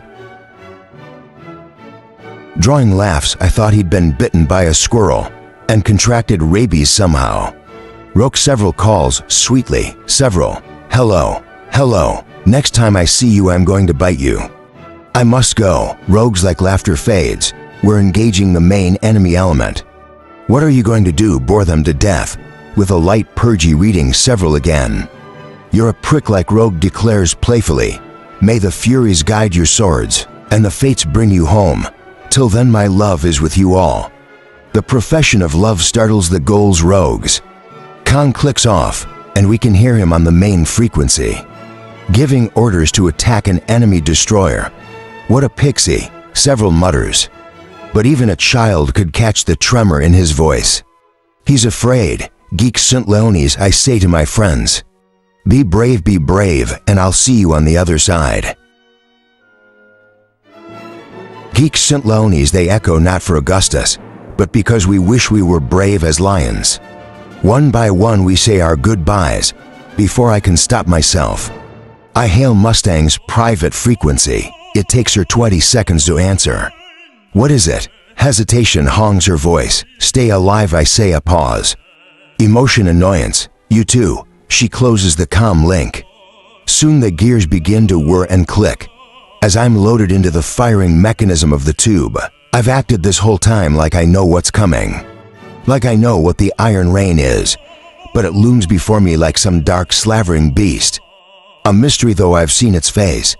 I've seen the virtual reality experientials and HC clips. I know what it is. The way a child knows flying from watching a bird. Deployment coordinates reached. Rook's voice fills the ears of every gold in the fleet. Let fall the rain. The whine of the magnetic charge in the tube fills me. I slide forward into the chamber, bracing myself, looking down so I don't snap my neck. Then it fires and I am claimed by velocity and battle. As my stomach fills my throat with bile, I rip through the magnetic stream. Out of the ship's tube into swarming chaos. Fire and lightning rule space. Behemoths of metal belch missiles back and forth, silently, pounding one another with all the weapons of man. The silence of it so eerie, so strange. Great veils of flak explode around the ships, cloaking them in fury, almost like raw cotton tossed into the wind. Rip wings and wasps buzz at one another, kissing streams of gunfire. They nip and slice at carapaces of metal, fighting in a dense giant cloud. In little packs, they slip from their chaotic fights,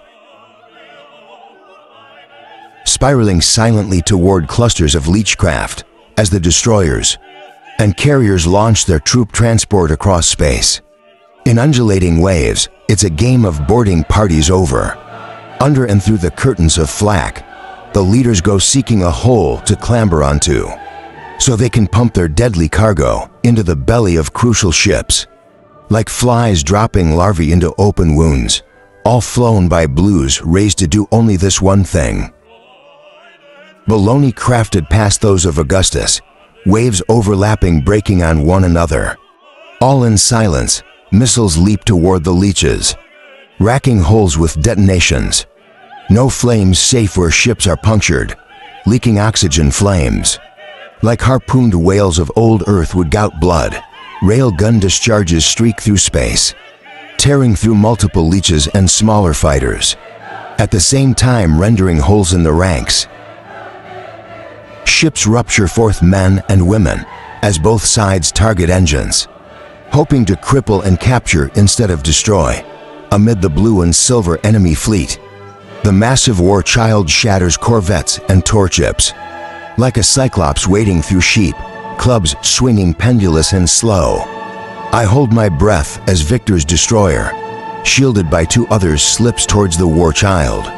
She's swathed by railguns, and men of war garland her with missile fire. The baloney must warrant she is too close to capture, because they open another salvo into a softened belly. Yet amid the fire she suffers, the corvette berths at. A desperate burst of 40 Leechcraft, nearly 10 times her normal complement. We carved her hollow to fit in the additional troop carriers. That is the war party of the Talmanesis. Victor's ship cuts away from the War Child, recklessly plunging into the Bellona formation, where her mother's flotilla ships bearing the bleeding sun support the Bellona Eagles. Victor springs her second surprise. Her mother switches sides, betraying the Bellona. As Victor promised the Jackal and me, her mother's ships unload more than 200 leeches.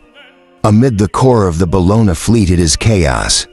My Titans land on the hull of the enemy flagship, and soon the War Child is first doomed with leeches. Good luck, Titans. Belloni-friendly Leechcraft redirect toward the War Child to lend aid to the battle. That'll clutter our holes with smoke and blood. Ripwings zip past shooting the landed leeches, trying to skim them off before they dump their men into the War Child's body. It is an elegant dance of action and reaction. And reaction and reaction. I carry on my trajectory, unable to alter it. To my left and right streak, thousands of golds and obsidians, and armored star shells graze and hive pods of 12 each. A rain of man and metal amid our current fly. Large storks packed with more obsidians and graze. Once we make landfall and secure the beachheads, the Master Legions will slip out of the dreadnoughts, and carriers on landing graft and pour out behind us.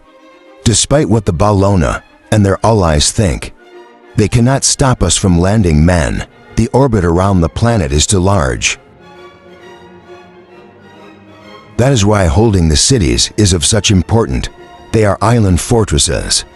The only realistic way of seizing them is making landfall and slipping under the 200-meter gap between the disc-shaped shields on the ground. That requires men on the surface, millions of men in coordinated assault. We will establish 100 beachheads, and then our battle will begin in earnest in the chaos missiles streaked from our star shells. Friendly capital ships deploy. Screens of flak behind us, and wasps cover our flanks. Enemy wasps manage to swoop in from the sides, strafing us. Dozens in the rain die around me, their armor folding back like burning paper. I hate this. I want to scream. Some do, and we have to cut off their comies. There's nothing I can do. Pray I don't die, pray my friends don't die. But pray to what? The Ghouls have no god. We Reds have an old man in the veil. But he does not help us in this life. He merely waits to shepherd and guard us in the next. My heart rattles in my chest, hyperventilating. Tearing out of my own skin, I feel like a boy. I want the comfort of home, mother's soup, the touch of her stern hand, the love that blossomed in me whenever I managed to make her smile, anything to feel. The joy of realizing he loved me along for the cold, quiet nights before love when it was only lost, and hunger where we would kiss, and secret hearts fluttering like two little birds, realizing they might build a nest together after all. That was what life was supposed to be. Family first loves, not falling through atmosphere, where killers care for nothing more than to fill your body with hot metal before moving on to kill your friends. My mind flees even as my body acts. The planet grows and grows, till it is a swollen colossus that consumes my vision. I do not know who is dead, who is alive. My display is too busy. We hit the atmosphere and sound roars back. Halos of color cocoon my trembling form. To my left and right, the falling soldiers look like raging lightning bugs, jerked out of some carver's fantasy. I admire one to my left.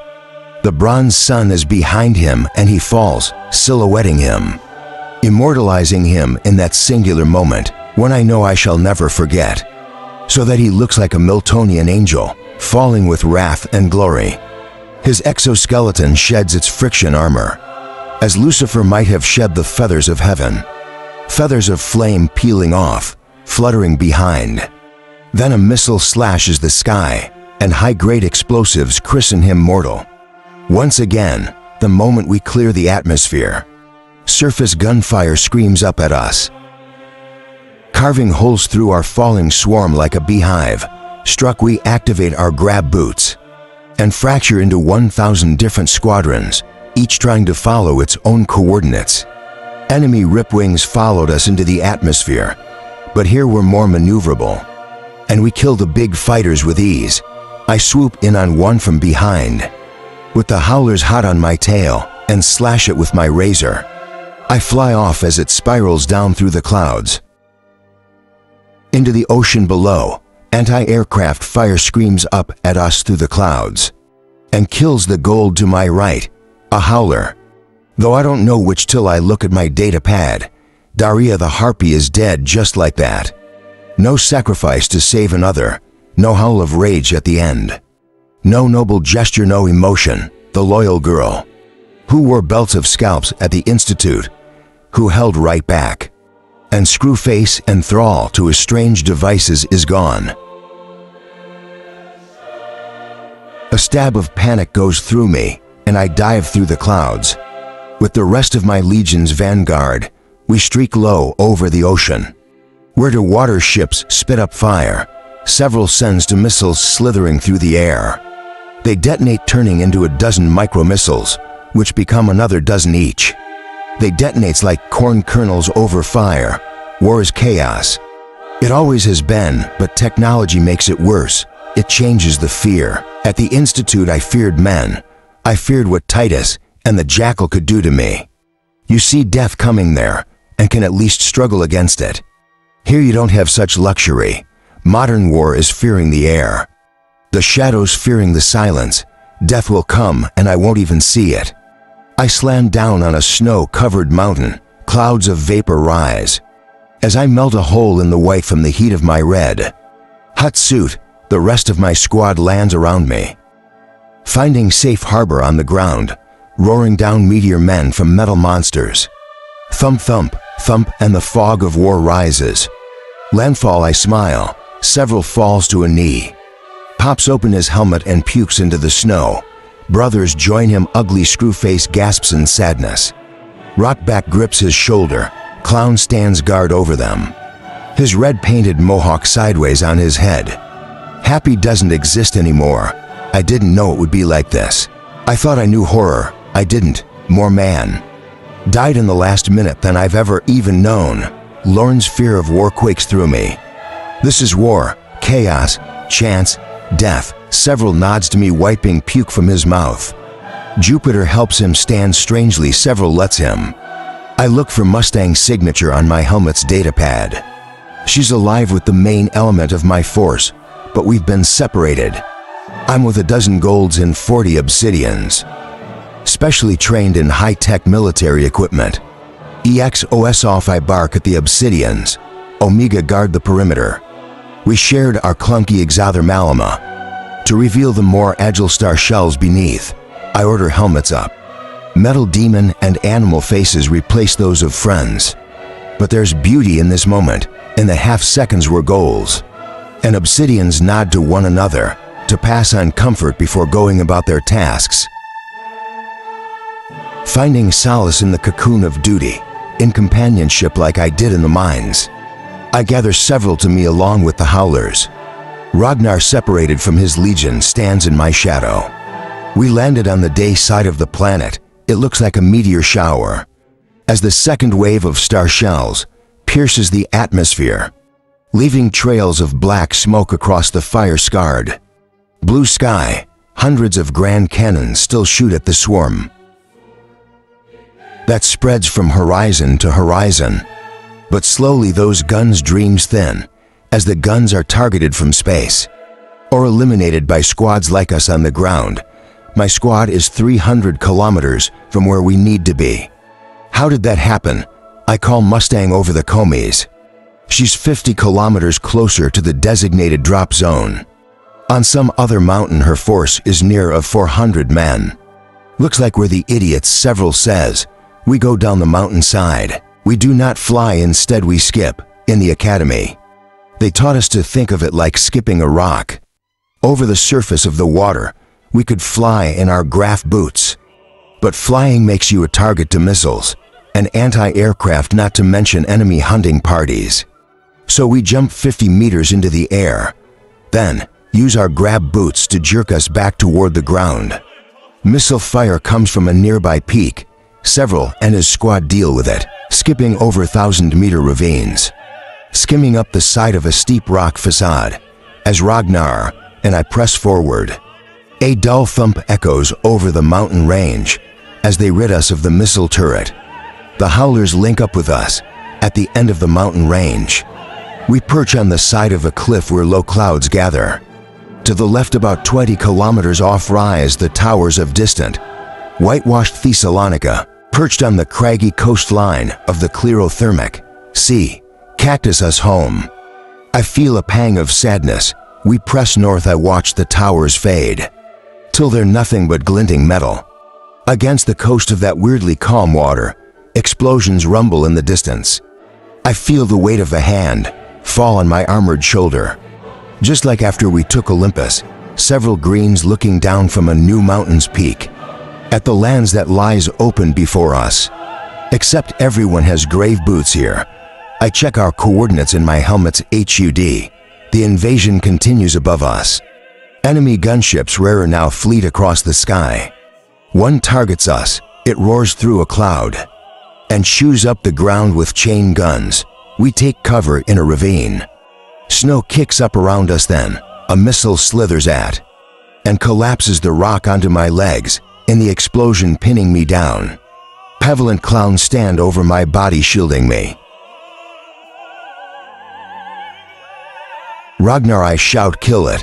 I don't see what he does, but the sound is tremendous as the gunship smokes and spins from the air, teetering toward the ground, and then disappears in a cloud of shrapnel. "Your legs," several asks frantically. They pull the rocks off me. Gears groan and electrical components will still work. We descend the snowy mountain range into rugged Martian plains. A mass of heavy infantry like us moves to our left. Their transponders label them ours, but far off to the right, about 30 kilometers out, where the ground swells into subtropical highlands, a Bologna column skips forward, maybe 300 in separate parties. Cracked one of our comms eggs. A green communications director in space relays over a new signal. They're hunting you, Icarus, my secondary call sign.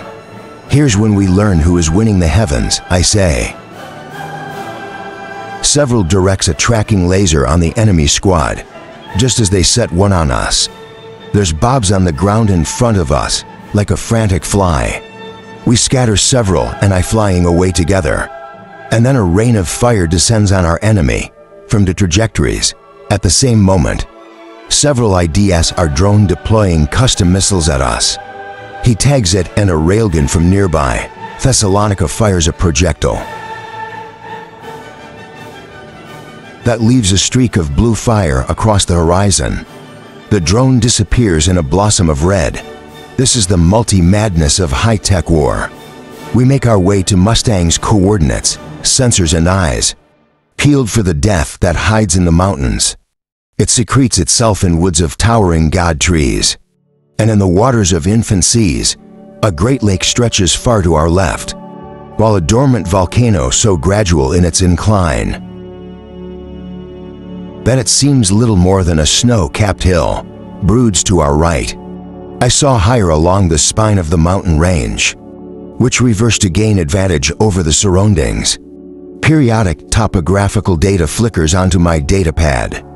As drones broadcast data are shot from the sky, then replaced, it is quiet inside my suit. I cannot hear the wind that whistles around me at this great height. A storm cloud, one of Mars's dramatic thunderheads, rolls in from the distant lake when it hits the forest below the mountain. The rains come and lightning slashes the sky. Atop the craggy peak, snow swirls, melting against my suit. I catch movement on a peak nearby. I hold off on discharging my weapon. When I see it's no baloney, but a carved beast, I magnify my vision and see the griffin clinging to the edge of a huge nest, set into a narrow stone defile atop the peak. Watching and wonder as men fly across her valley below. What a world these goals have built. My men rejoin me on the next peak over, pausing a moment to check the power cells. In our star shells, they won't last all day. Mustang's group slams into the ground around us, causing snow to scatter. As for hundreds star-shelled killers add their strength to ours. She bumps fists with me. Icarus. A voice crackles in my ear. Icarus, do you read me? Rokai, read what? What? Icarus, urgent on read me. His signal breaks up as lightning slashes overhead. Jamming devices from both sides already molest the airways. Diadme Energy Rogue. Rogue, I know the plan for the battle above. But the tone of his voice worries me. Comms are all scattered, I tell Mustang. Local frequencies are fine. It's the jammers and the storm. Rain splatters over her armor several points up. Gonna have to get your ass above it to hear. Above a ship is struck by lightning. Her systems fail and she plummets before reactivating, only to collide with a passing ripwing. Oh gory hell, I give Ragnar and Jupiter orders to push forward of the mountain range and secure the northern valley for our main force of Grey Legions. Why we besiege other cities to divert Bellona attention, to me Aegea is all that matters. 1,000,000 men will go at her walls. The Stained opens his hand to me in salute, and then jumps off the mountain peak with Jupiter and 100 obsidian warriors. Mustang and several wait below as I rip up through the lightning-laced clouds. With several of my bodyguards, past the clouds I float in relative peace. Hailing Rogue Icarus, he shout into the comm, she's here. She's not on Luna or with the main societal fleet. We just found out. Cavax's man found Victorians on board the War Child. She's here, she came in secret without her fleet. We caught her. Rogue, slow down. What are you saying, Daro? The Sovereign is on Mars. Her shuttle is trapped behind the shields on Aegea. She is trapped. Rogue, I already know she's why I want Aegea. Chapter 39 at the wall. He doesn't ask how I knew. Later, I'll tell him that I let Azure escape from Europa so we could track her back to the Sovereign. Via my bomb's radiation signature, she is Octavia's personal killer. Of course she would return to her side. I've told no one but Mustang. The Jackal and several I couldn't risk it spreading. Especially with how Rogue's been acting. He hangs up the comm without another word. Bitterness evident, the vanguard of my force. Ragnar's men have made landfall in the valley ahead. I see the fat ships descending, then disappearing into the ground with the Valus. Mariner stretches kilometers beneath. We have our blues in space, lay fire down on Aegea itself. The deluge heats the shield, causing it to pulse. Opaque will be coming at her at ground level, along the bottom of the 100-kilometer wide canyon. From the north and south just through the 200-meter gap. Her shields must maintain above soil to avoid creating seismic disturbances. I hop off the mountain peak at the head of my bodyguard. Several and Mustang accompany me as we jump to another peak, then skip through the lower foothills. Taking fire as we go, the Sovereign is the key to this war, the key to fracturing the society, so the sons of Ares can rise. With her captured, the society itself will wander in confusion, if it even exists without Octavia atop its throne. Senators and governors will try to seize power. There will be a dozen local wars, fracturing manpower and cohesion. Beneath me a world of bounty lounges along the bottom of the vast canyon. Lakes and streams waist high grasses, trees blooming with flowers, and Spartan pines growing at odd angles from the kilometers high canyon walls. Despite the steep declivity, above all this, the great floating mountain Olympus reigns. I glimpse the quiet castles and see deer running, and the Vale of Mars. But I see no children along the great rivers. No boys and girls in armor, only memories and mudded earth. The students have already been collected. How strange that must have been. Fighting for the lives with medieval weapons, only to be scooped up by drop ships. As invaders came from space, we meet with Jupiter and Dragna. on one of floating Olympus's white spires. There are dead men in the halls. On the slopes they used it as a base. Jupiter says cheerily, "Your stains disagreed with their presumptuousness. That I like the beast, aim and secure the section of the Valles Marinara, set aside for the Institute, far east of Aga in the upper arm of the Grand Canyon. I watch out the window as hundreds of friendly dropships descend on the staging ground, depositing more than 300,000 men in 30 minutes. A gold runs out of each lower ramp, always the first onto enemy soil. No resistance, I say quietly. My starshell helm popped. I look at Mustang uneasily. She wipes blonde hair from her eyes. The longer we're dug in, the harder we are to dislodge. Why are they waiting? Want to cluster us up like a bunch of grapes? Before stomping several guesses, atomics, silly children. Jupiter goes through the pockets of one of the dead men. That's why we have Greys let them be stomped. They will lubricate our passage. No atomics, Mustang says. Sensors would have picked them up from 100 clicks away. She looks out over the land. They're waiting because they don't have enough men to contest our passage through the valley. Or we've caught them flat-footed, which is doubtful. Or they deploy too many men to halt Lawn's advance. Or they've created choke points in the valley. Or they marshal them around the citadel. Or there's a trap ahead. Her mind is a machine. There's a trap, she says after a moment. But they are over-allying upon it to stall us, while they relocate men and material. She snorts in contempt. Static defenses without massive mobile support haven't been relevant since the Maginot Line, but they know. We don't want to waste the city or the populace. I say they know that. Mustang adjusts Sadadabat, examining the map, which shrinks our flexibility and tactics. Total war is easier. Jupiter grumbles. Let's use the Greys to lubricate our passage. Then drop bombs at the walls under the shields. Entry gained. It takes a day to break a city.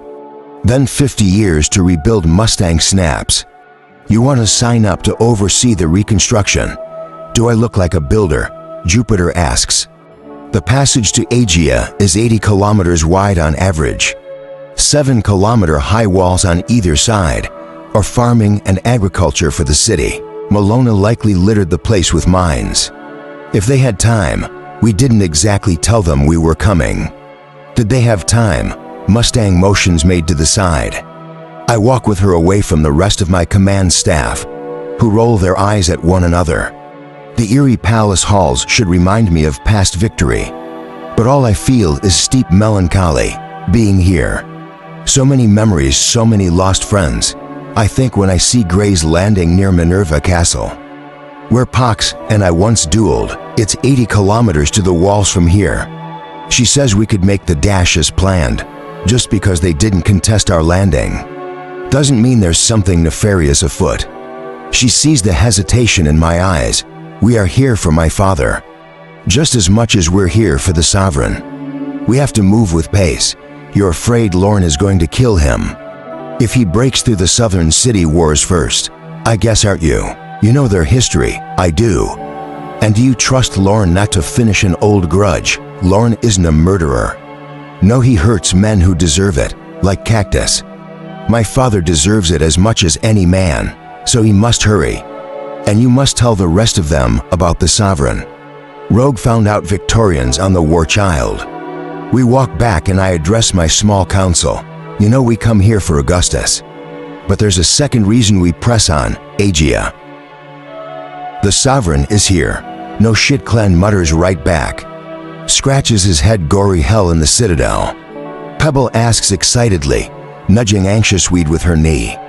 In all probability, we traced Usha here. Residual radiation from the bomb we hit Usha with, on Europa. The other assaults are designed to draw manpower away from Aegea, so that we will have a chance to break through her walls and capture Octavia before her. Ashlord arrives with the full might of her armada, and if the Suns have done their part as Ares promised, we should be able to get into the city without fighting through 100,000 armored men and women. Is Cassius in the city? Several asks. Mustang nods. We think so. Several smiles. If you come upon Cassius, do not engage him. I say nor Carnas nor Azure. You'd have us run. Clown asks insulted. I'd have you live, I say. The prize is the sovereign. Don't be distracted by revenge or pride. If we seize her, we are the new power in the solar system, my friends. The howlers share wolfish grins. Several squares his shoulders. So let's stop picking our butts. Couldn't have said it better myself. Friendly ripwings roar overhead to clear out enemy forces along our path. With all our powers marshaled, we move through the green canyon. No creeping column, we go fast. Speeder bikes have more pace than star shells. Those grays and the ones on spiders tear ahead. After the ripwings and heavily armored dropships that will deposit men even closer to the war. Flashes ahead indicate they've detonated mines, or the min killers have done their job. No way to tell. The canyon here is narrowing. Verdant canyon walls tower hugely in the distance, to either side colossal and unreal, like the terrain of a greater, larger race than man. I can't see all my force in so vast a place. Just the tip of the spear, we come after the fast-moving grays. A skipping column of dreadful nights and star shells of black. The deluge of rain falls even harder. Behind us roll tanks. And the infantry columns in their harvest gifts, likely armored vehicles that can carry 100 men in a flatbed. They'll deposit them a kilometer from the walls. Lon's attack from the south will be much similar. Drones, several shouts through the comm. A cloud of metal rises toward us from a small depot in the canyon. War to the east, the hollow streak after the threat, the guns ripping holes on the air. Still drone fire shreds a squad of flying obsidians. They plummet to the ground, Bada's unrecognizable. We skim over buildings, now small towns. Resorts, estates, granaries. We find ourselves over a lake. See our shadows as lightning flashes above. Silhouetting us, I see the defense of war now. It falls over the horizon like an iron curtain. 90 kilometers across, at the stage of the canyon. Bends nearly to 100 meters high. It nips the lower edge of the shield. Lakes and rivers don't find the terminus here, but instead run beneath the wall, through a thick network of durosteel bars that are strong as ships' hulls. It would take 100 men, 10 hours to drove away through those bars. Most cities do not have walls so massive. They cost too much, e.g. in Corinth. Are alone in the quality of their fortifications. We could have come through the tunnels that went through the belly of Mars and connect every city with their mines. But I didn't want to. There are tactics I must save. And there is an example I must set. Assaults like this are not protracted things. I've seen the histories, they are wild. And manic technology against static objects always wins. So long as the procedure's resolve never runs dry. Once upon a time, castles were nearly impossible to take. Through direct assault on a capable garrison. Without the price of Pyrrhic victory, so field armies laid siege and starved defenders into submission. Now no one has the patience. Aegea is a city of 20 million souls. But how many of those will give a lick who wins today? There's no difference between the rule of the Bologna and the rule of the Augustus. Coppers and silver will care. But the reds, the browns, the pinks will just watch another master take the chains. Now they'll see ships fill the sky, bombs rupture the air, and they'll huddle in their public tenements and fear faceless marauders. Since the dawn of man, the taking of a city has been echoed by the screams of rape, theft, and drunken horror. Peerless Scar do not partake in such savagery. It is not profitable nor in keeping with their tastes. But if one takes a city by force, it is the belief of the goals that the city, and all those therein, are now property of the conqueror. If you are strong enough, you deserve the spoils. Some spare the spoils, some give them to the wolves, feeding cities to the obsidian and gray armies, as reward for blood spilled. If I can protect the city of Aegea, If I can show them that there is a better breed of man, then just maybe I'll win Aegea's heart, capture it, protect it, be loved by those in it as I'm loved by my army. But first I must crack her open, all along the vast defensive wall. Fire ripples over steel like tiny flowers fast blooming. Upon the 90-kilometer wide sheer gray wall, to feint assaults are LED to my left and my right. The rip wings their fire rail guns, sliding sideways as they pump munitions at the wall. Return fire from the turrets on the walls causes my eardrums to shiver and hum. I want to clutch Mustang's hand. A nod from her stills the terror in me, but only just. Greys and combat armor rush forward like so many ants. Rocket teams deploy and soon send slithering death into the defenders. It is too much to absorb, like the space battle above. Layers upon layers of activity and counteractivity. Except this has sound. Mines rip holes in my force. The loner kill squads slip out of the wall. 100 meters up, flying out in glory. Banners waving, gold glistening. The shields shimmer as they're lanced by weapon fire. I see an eagle banner amid the Bellona, and ready to set myself against it, thinking it must be Cassius. But Mustang grabs my arm. The plan Mustang reminds me, pointing to the river. We'll all die against that wall, the plan. Hard to remember, hard to remember. All this chaos is a distraction. What matters is the river, and the work done in the night by the suns. If they did it, the river slithers under the wall. 100 meters wide and more deep. It already carries corpses toward the city. I dive into the water, feel the tension as the current slows, then speeds my path. Fish scatter before us, not feeling the chill. The howlers move like torpedoes beside me. Then Ragnar is with us, along with his group of obsidians. Jupiter to all splashing down underwater. Mustang is closest to me. I scan the river ahead. Through the mark we kicked up and find Ares' gift. There, 100 meters deep, I see it. If there's one thing Reds can do, it's drill, and the sun spent the night preparing to give us passage into the city. My men will think. Some elite lurcher squad was sent here, before the Armada. They will not question how the huge grates were cut, or how the sensors, meant to detect damage to the grating, were fooled. Once more onto the breach, my mama, as if Roke, Victor or Tactus could hear me. I activate my graph boots and move forward. The passage is narrow as it curls beneath the wall. Near the bottom of the riverbed, we travel to abreast, so I take the best fighter with me. Ragnar, as we move first through the underwater passage. My comm crackles with news of the battle above. We're losing at the war. Ragnar and I clear the tunnel together. I half expected a baloney ambush, but none comes. The Suns did their job well.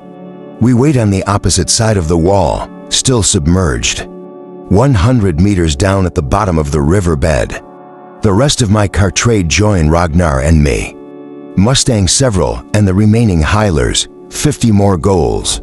And 3 times that many obsidians and greys. I speak into my comm. When we're all gathered at the bottom of the river. You know your orders. Several bumps armored fists with me. Mustang does the same. Ragnar salutes with his fist. Bald and against his heart, Jupiter yawns into his calm clown. Pebble and weed rile up the Howless, stirring silt at the bottom of the river. The seconds tick by. My razor is looped around my arm. Pulse fist in my left hand. Feel the thump of my heart, and the chill of the pendant on my chest. Hear the crackle of chaos outside. My hail diver hands paw my eyes close. Several sends up a probe to see if the riverbank is safe. I'm to find the Sovereign. Ragnar is to open the gates. Mustang is to lower the shield, so Rope can send reinforcements, and we can take the city in one fell swoop. I don't want her to leave me, but I can trust no one else with the task. Trust. I must trust that she will live. Trust that her obsidians will protect her, and that she will protect herself. There's a weight pressing down on my heart, a fear that you will not come back. It feels like she's already falling into darkness. If she dies, she die believing a lie. I promised myself I'll tell her. If we survive this, she deserves that much. Stay alive, all of you stay alive. Mustang departs, moving farther downriver, following it for kilometers, till she reaches the park near the generators. I watch her go and flounder for something to hold on to, someone to pray to. My father is with me, and so is Theo. I feel them and the beating of my heart. I close my eyes. Several gathers the probe you sent above and tells me that we are clear. Just a girl playing in the mud above us. Fight for each other, I say over the. Come to those at my side in the riverbed or me. We activate our graph boots and soar through the water, bursting through the surface of the river. Like inky monsters, our black star shells dripping. As we fly up over the riverbank, muddy from rain that fell before. The shields were raised to protect the city. Beneath us a single, unarmored brown girl stands ankle deep in the mud. I stare at her from behind my terrible black helm. She should be hiding with her family, not out in a besieged city. Something is wrong when she sees us. She snatches from a basket a small globe device. Lightning slashes the sky. Her best dress gathers mud on the hem, turning an even deeper brown. Shooter several snarls. I knock his hand aside. A tree explodes instead. And as I look high above, we're on the wall, far out of range of the probe, several sent up, and far beyond the limits of the EMP globe, the girl carries perch baloney. Knights and their obsidian revenue waiting. The girl presses a button on the globe, and that's when we begin to die. Part 4, Ruin, Rise so high in mud you lie. Carnos El Bologna. Chapter 40, Mud, the EMP detonates. Sounds like a giant child, gasping when pricked by a needle. Our electronics die. Our grab boots, spotter star shell synapses fail, causing the massive metal suits to be gripped by gravity. We plummet down. Most fall into the mud of the riverbank. Eyes splash into the water, sinking, ears popping down and down, till I lodge into the mud of the river bottom, hitting hard. Legs buckling under the weight of my star shell, fall on my back, can't see. My men only saw shapes moving over the surface of the water. As I fell, now too deep to see anything, except how the river darkens with blood. Occasional lightning flashes, silhouette fast sinking bodies. I can't move. My star shell is too heavy. I lie like a turtle, half stuck in the mud at the bottom of the river, confused. Fear rides in me, it happens so fast. Can't even look to my left or my right to see who is with me. My calm is dead.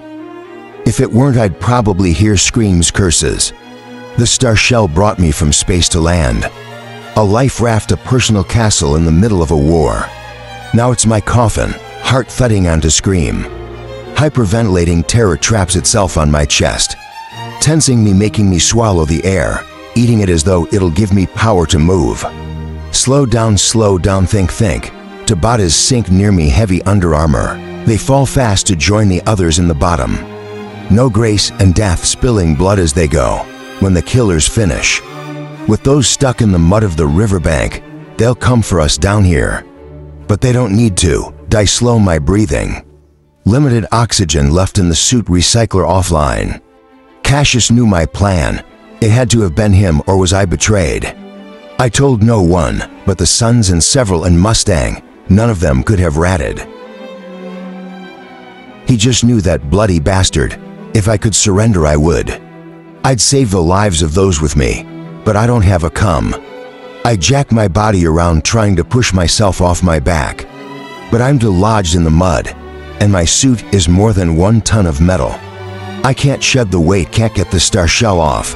I need the electronics for that. I push up with my arms, nothing. The mud swallows me. Mustang got away, I think. I hope. Will she know we're down here?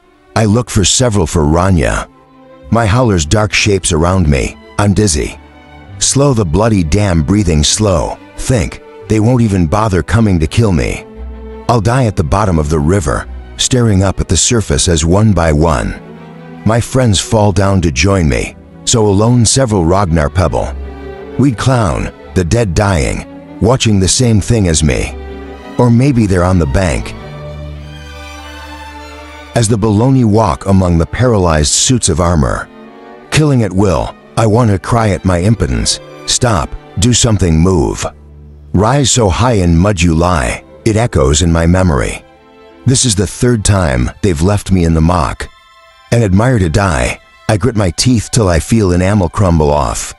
As I put all my strength into moving my right arm, slowly so slowly, it makes an exodus from the sucking pressure of the mud. But it is all that's freed. I won't be able to get off my back. I'm just sunken in. Too heavy in the shell, then I see it. When the EMP blast designated, it shut down the electrical synapses, which means the suit froze, but the razor still works. And there it is like a white python around my arm. It will save your life for the price of a limb. Those are the words they told me when they put the sling blade in my hand as a boy. Salvation is sacrifice. The razor's impulse is chemical. Its switch will respond to me. It will straighten. But around my arm, I have to be fast. Taking a breath, I close my eyes. Feeling the toggle against my suit's thumb. I have to be faster than a licking flame. Faster than a pit viper, I flick the switch on. The razor tightens as it straightens. Slicing through metal like a knife through pudding. Click, switch off. It stops as it bites through muscle, but not through bone. I yell, but the terrible pain on my forearm. Water rushes through the shredded arm to cool the burning wound. Then I feel terror. Water, I just opened my suit to water, idiot. Soon it'll fill. I can already feel it slithering up my neck. On the inside, in minutes 2 or 3 are drown. I work my bloody forearm free of the shredded metal carapace and slide the slack razor off, so it floats like a tentacle. Then I activate it again. It forms into a deadly question mark, and I angle it toward the other gauntlet. My suit's filled with water in the torso. Now the air is thin, each breath brings more stars. Behind my eyes, a sensation of lightness as blood seeps from the wounds on my arm. I can survive a long time holding my breath, but I hyperventilated, and now I'm sucking in carbon dioxide.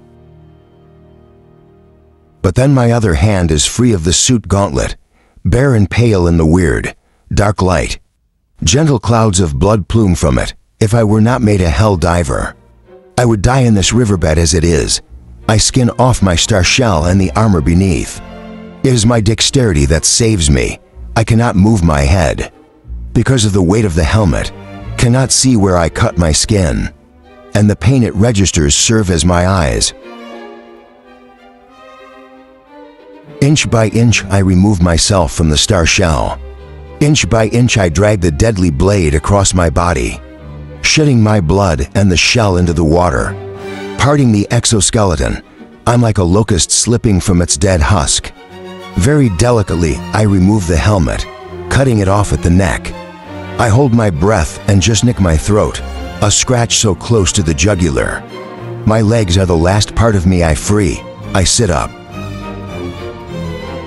the broken bits of my suit scratching at my skin, and jerk my right leg out of the human metal.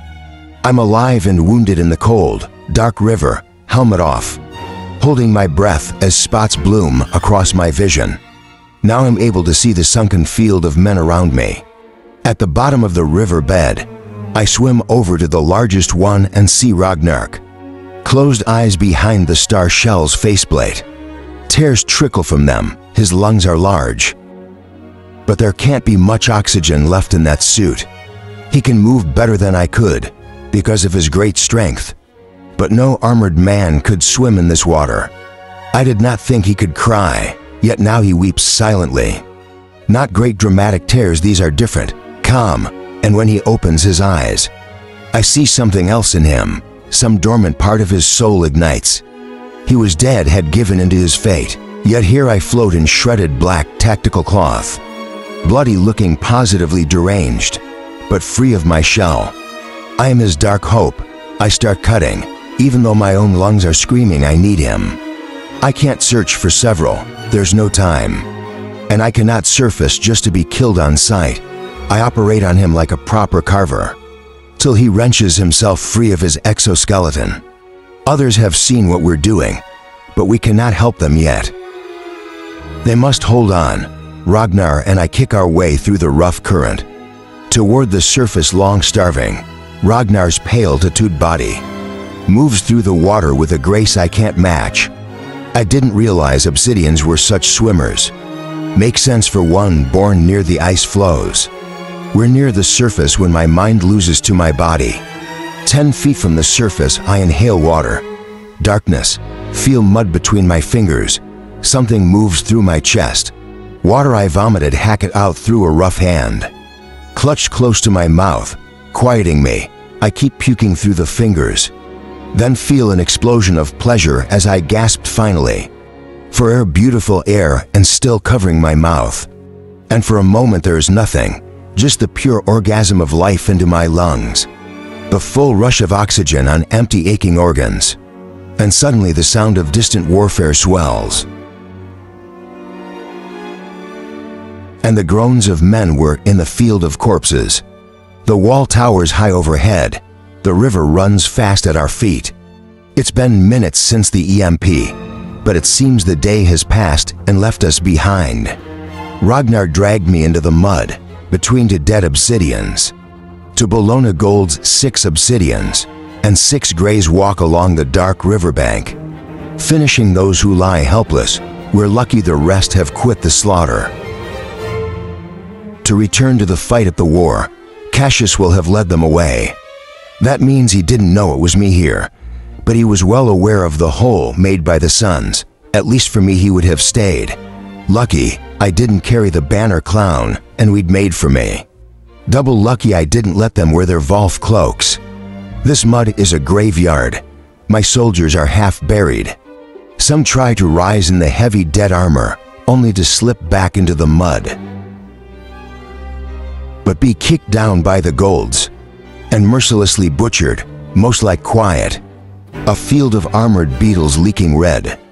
The grays joke to one another as they go methodically about their task, taking their time on an obsidian stuck on his back, using force pikes to pierce the thick star shell and pin them to the ground. Like boys tormenting a stranded crab, they finish him eventually, with armor-boring bullets called diggers from their rifles. Ragnar gestures to the mud, half naked. He and I kick ourselves in the dark, heavy stuff. It cools the trace work lacerations on my body and covers the tattoos on his. I gesture to one of the gold helmets and mime, our survivor's oxygen running out. Ragnar nods. I pull a razor from the body of a dead gold. I can't tell who and hand it to Ragnar. It's only ever seen gold hands, no praetorian, no obsidian. Not even one of those with badges from the sovereign. Herself has touched this weapon since the Dark Revolt. To touch it means death by starvation. No possibility of reaching Valhalla, only hunger and cold and the end. But our enemies will have pulse shields. No other weapon will do. Ragnar drops it like it's made of fire. I shove it back into his trembling hands. They aren't gods, like shadows pulled from the sticks. We slide forward through the graveyard. Our enemies are not in their fighting bands. Easy targets. I scuttle forward on all fours, like some horrible spider, hardly rising from the ground to kill 2 obsidians before they even turn. Ragnar snaps another's neck and cleaves the second, and half the recoil plate peeling away, rising from my hands. I sprint at the tallest of the obsidians, jump and bury my blade into his body. I land poorly on my wounded arm. I don't even feel the pain, too much adrenaline. I see the squad of gray is turning, so I fall with the obsidian's body and roll into the mud, lying in shadow and filth among the other corpses. Their recoil rifles and pulse weapons would rip me to ribbons. Without my shield and armor, Ragnar's disappeared to I don't know where. Time ticks by. How much oxygen could they have left? The Greys hunting us shout something about ghost cloaks. The remaining obsidian groups with the 2 golds. The Greys go through their bodies, finishing my remaining men to flush Ragnar and me out. For the golds and obsidian, Leah died like this down in the mud. I won't. Not again. I rise not with a scream, not with a howl. Silently let the Greys try to see me coming. I am fast, and I'm nearly on them when they open fire. I rip toward them dodging, weaving like a loose balloon. No beauty to my movement, just frantic terror. I cannot see the bullets, only feel their closeness, sense the heat of them ripping past me. Feel the punch as I'm hitting the bicep, shock through my body. The skin tears as the bullet goes through flesh. Tendon, muscle, then out the other side nicking bone. I grunt, and then I'm upon them, and they make no noise at all. They miss their window. 12 enemies fall to Lawrence Krovak lessons. 12 men and women, the ghouls and obsidian come upon me now. The ghouls use their grab boots. Ragnar rises from the mud and hurls his razor through the air like a spear. The huge obsidian falls into the mud as Ragnar rushes the 2 ghouls, picking another razor from the ground.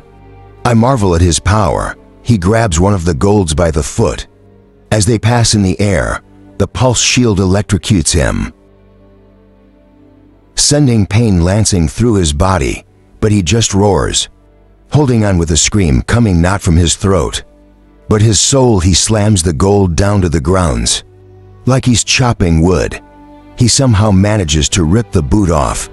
The lean gold rolls away shouting stain to his friend, who comes back to his aid, so they face off with Ragnar together.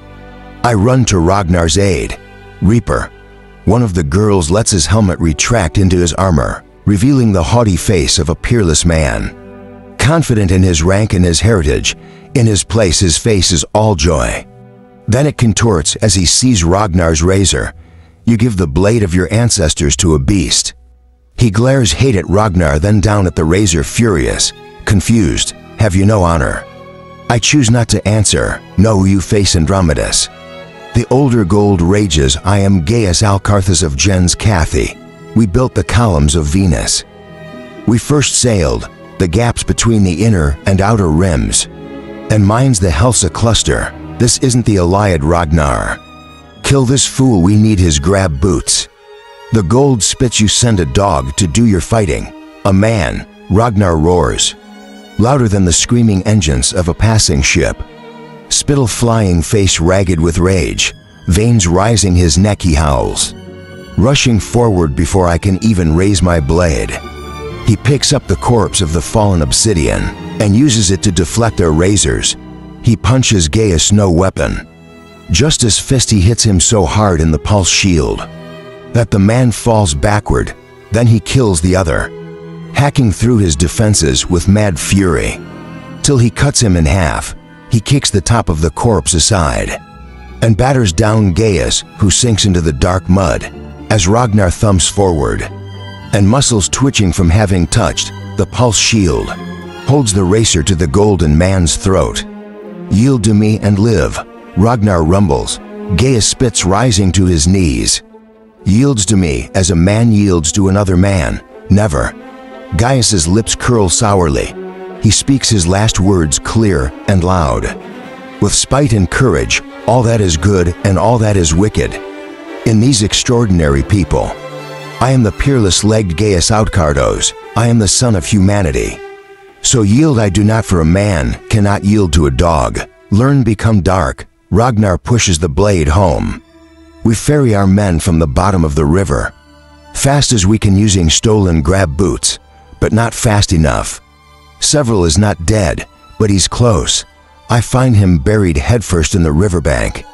He's cursing and spitting when I peel him out. With the help of Clown and Pebble, the dead, he asks quietly. My harness too many, Clown says thinly. Did Mustang get through? They all look at me. I think so, I say. But I can't halo on any cons. We have to hurry either way. If she's alive and she blows the generator, so our reinforcements can land, then the shield falls, and the sovereign has a wide window to escape. Right now she's bottled up. Several nods. Little Pebble gives him a hand up. Small Thistle hardly coming to Ragnar. Solar plexus season with a razor in his hand. As he frees another obsidian from a dead star shell, drop that she snaps. Ragnar drops it and looks to me in a strange panic. I motion him to wait. After we go through the suits of those who fell on the riverbank, we know the count, and it is so devastating that several walks away. Wheat is dead, Rockback is dead, Harvey died before we hit the ground, and many of the new recruits are dead. Only Thistle, Clown, Screwface, and Pebble are left. 11 of the original 50 obsidians remain. Pebble and Clan touch weeds. Face the matching mohawks flat against their heads. As the rain soaks us all, Pebble claws at his chest, her small hands hitting his heart. As though that will bring him back, Thistle goes to pull her away. As Clown uses mud to straighten weeds, matching mohawk in death. Several cannot watch. I go stand beside him. I was wrong about war, he says. I can't do this without you. After a desperate moment, are you with me, Several? He pulls back and wipes snot from his nose, muddying his face. Tears make lines in the mud as he looks up at me, voice cracking like a child. Always Terra, always. Chapter 41, Achilles, there's no time to mourn my force decimated. We must divide still further. My army outside the city hurls itself at impregnable walls. Expecting help from the inside, they've received none. My legates will be hailing my signal, wondering if I've died. Such a rumor could lose the battle.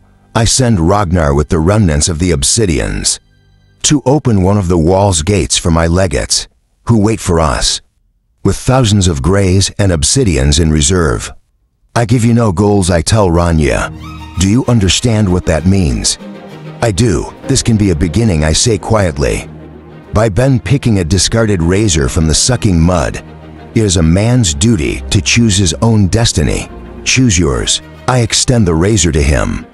Ragnar looks back to the obsidians. Their armor is battered from extricating them from the suits, and a cake in mud, smaller than he, some lies and quiet, others huge and shifting foot to foot with eagerness, all with those black eyes and white hair. They armed themselves with weapons taken from the graves and obsidian. I killed, hardly enough to go around, and they'll be little use if they run into golds. Ragnar chooses. He extends a hand.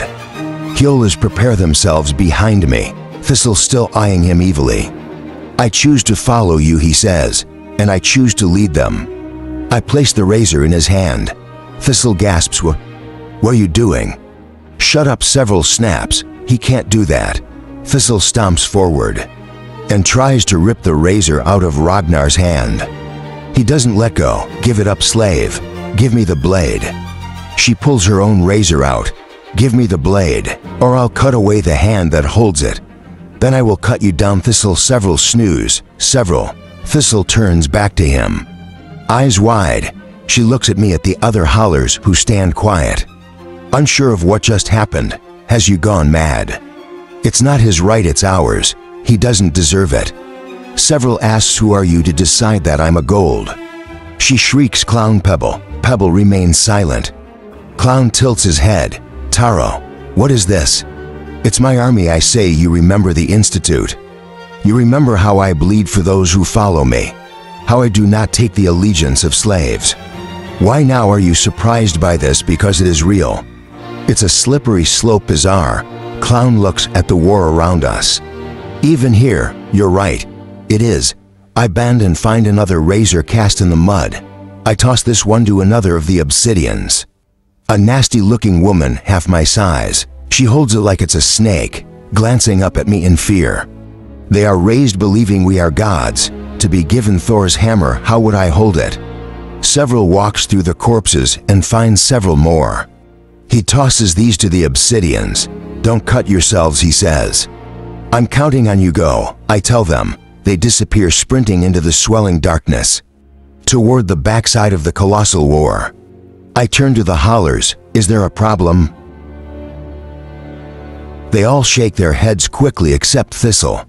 They sow several as Clown nudges her, and grudgingly she shakes her head. No problem, there is, she will not follow me after this. Already I feel my friends turning from me, and they know not even a fraction of the truth. That is a problem for another day. We must move fast. But we only have one pair of functional grab boots. Among us I give those to several. We try to see if he can lift us. Like I lifted the howlers on Olympus.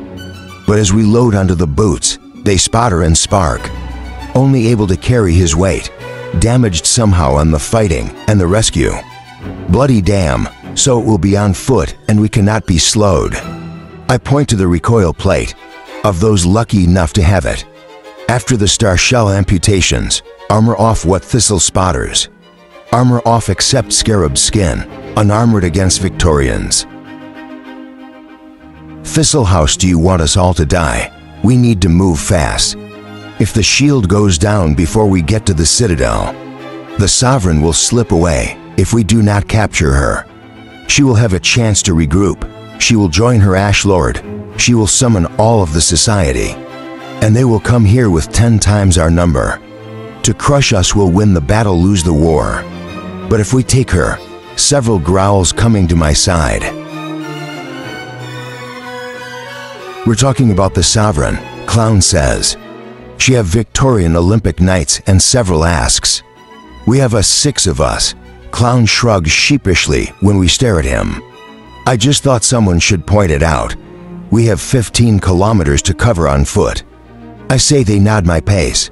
Then they exchange worried looks and start taking off their armor. If you fall behind, find a place to hide. 1/3 Earth Graph bot is in prime shape. This will still be hard, especially with my arm salvaged by my own razor. Several saddles up to me as the howlers strip away their armor. I can hear their terror in the clinking of weapons and armor. Moved by shaking hands, see it in the frenzied way. They rub mud on their faces to blacken their aspects. They've been with you from the beginning, Darrow. Several looks around the stormy park, at the distant citadel and blaze of passing ships. We're already half the number that took you from Luna. You might have replaced Pax with Ragnar. But you can't replace them or me. I thought you were with me. I'm your conscience, I follow your ass everywhere. So don't be a shithead. Registers on me I shed. Armor shed we set off silently, only our razors and scab skin with us. Wearing rubber-soled undershoes instead of grab boots. We go along the river, leaving the wall behind. Sprinting through acres of grassy parks and woods that separate the wall from the city. As mechanized war rages in the distance, ships roar past, making the tree branches shudder and leaves fall. Grounds trams flicker far to our right, shuttling soldiers to the front. Explosions plume in the distance, clouds consume the sky. Beyond the great shield that overlaps the city, explosions flash inside the clouds. Mustang will be nearing the shield generators now, if she's alive. It is a ragged pace covering 15 kilometers at a sprint. My side stabs with pain, muscles hunger for oxygen. And my right arm aches from the bloody bullet wound in my bicep, and the lacerations that bleed along my forearm and wrist. I took half a pack of stems so I can use the arm. The pain doesn't blind, it focuses. Keeps me from thinking of the dead. When we reach the edge of the woods, we do not stop to rest, but sprint onto the commercial district's paved street, cutting through buildings that tower over a kilometer, up into the sky. We run through deserted low districts, the bazaar, where winding corridors lead us through rough streets, and graffiti-stained walls, the occasional brown or pink or red will scuttle out of our way, or peer at us through windows from alleys, even here in the center of their reign. I see the graffiti of EO's death. Her hair is ablaze, like the wounded fighters that streak across the sky, beyond the Gyo's transparent shields. Someone pukes behind me, they don't stop. The reek of bile travels with us. Several flies back to us and lands beside me. Platoon of Greys ahead, go south 1 block. Then cut back to avoid, then he's gone again. We follow his instructions. Suddenly there's movement in the sky. And we slow to a jog to watch. Pebble takes the opportunity to collapse onto the pavement, chest heaving high above but still beneath the shield. A horde of Shuttle's furry soldiers from the smaller engagement on the southern wall. Forlorn fights toward the northern wall, where Ragnar and his obsidians have gone. Dozens of shuttles full of reserves depart. Their dock in the hangars and ports that lace the 7-kilometer-high rock wall of the valleys. Mariners to the east and west, most of the barracks are there, as are the factories where High Reds slave away, making armaments and commercial consumer goods. We hide from the craft. Something has happened at the north wall. We take off again. Pebble moans. Thistle gets her up, keeps her in gear. Several rejoins us. Man Slater, left arm hanging limp at his side. He ignores my concern. Ragnar opened the Gari dam gates. His face splits into a smile. 12 of them in the war's face. Our boys are pouring in, and he stands there grinning. And Wooden Ragnar killed the Wine's Knight, and almost cut down Cassius. An Olympic clown gasps. Cut him down in front of the entire army. The obsidians in the army are going absolutely manic. Then several is off and we push on. A squad of gray policemen waylayers. We take cover as the gunfire pocks the sidewalks, and then divert to an alleyway to avoid them. For kilometers until we reach our destination, coughing and gasping. We stumble into the exterior of the Citadel's grounds. We hide on the trees there, like some ragged pack of castaway demons. Through the thin copse of woods and past a high wall. The Citadel stands a network of spires, not golden, but white laced with red, and still decorated with the lion statues of Augustus. Though baloney, blue and silver banners flap in the breeze. Overtop a lion weather vane, their silver eagle seems so proud, till several waves down to us from the weather vane, and cuts one of the banners free. They didn't expect anyone to penetrate this far. Aside from its beauty, the Citadel is also a fortress. One I don't want to tangle with. We'd go room to room. And assuming it's not completely empty of soldiers, be overwhelmed pins to its expensive red oak walls, and killed on its marble floors. It's not shielded, but a network of bunkers lie far beneath it. I was worried that is where the sovereign would be kept. If she stayed there, this would turn into a siege. It would be days before we dig her out.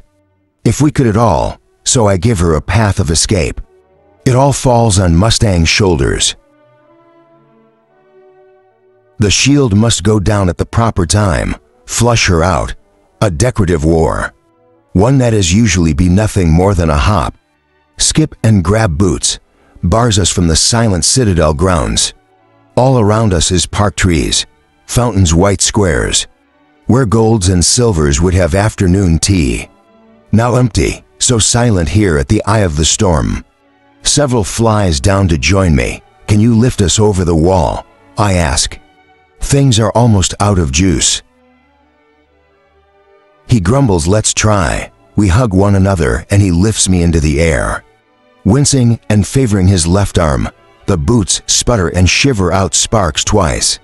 We dip down, then we're atop the wall. I sat down, and several dips down again to pick up the next howler. Moments later, his head appears at the top of the wall for a moment, then vanishes as his grab boots spark and whine with one last mechanical pop. The boots give out in several and the howler fall. The 10 meters to the ground, a great boom thunders from across the city. Smoke rises distantly. Mustang did it, above the translucent shield that separated this world from the world of ships fails. It wobbles and distorting the fires in the city, and the lightning above, like a corrupted mirror, shatters into prismatic mist, or 1/8 of it shatters, a flood of pent-up water falls down on that section of the city in great gray sheets. It didn't work. Pebble cries from the other side of the wall, but it did. One by one, the nexuses that cast the shield overload. It's a chain reaction as great. Sheets of water from the storm finally fall on Aegea. Rokefi's winning. We'll launch the reinforcements. The city is as good as taken, and even now, the Sovereign will be extracted from the bunkers by her bodyguards to make an escape from the lost planet, but the shuttle pads are still 2 kilometers on the other side of the Citadel grounds. This was all supposed to be different. I should be in my armor, 100 obsidians behind me. A dozen of my best goals. Instead, I lead a pack of my friends into a meat grinder. I need to change the paradigm, but I won't risk them. I glance down the wall at several, who immediately recognizes the look in my eyes. No Darrow. He says, think of your mission. He's begging me. Jumping and clawing at the wall as I turn away. Don't do it, Taro. Wait, they'll kill you. I drop over the other side of the wall, into the Citadel's gardens. Some men have threads of life so strong that they fray and snap those around them. Enough friends have paid for my war. This one's on me, Yarrow.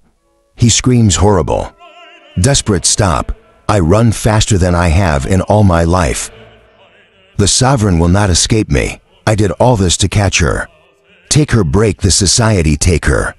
And the stage is set, we will rise, we can win. I jump rows of strawberry. Sprint around fountains, tear through rose bushes.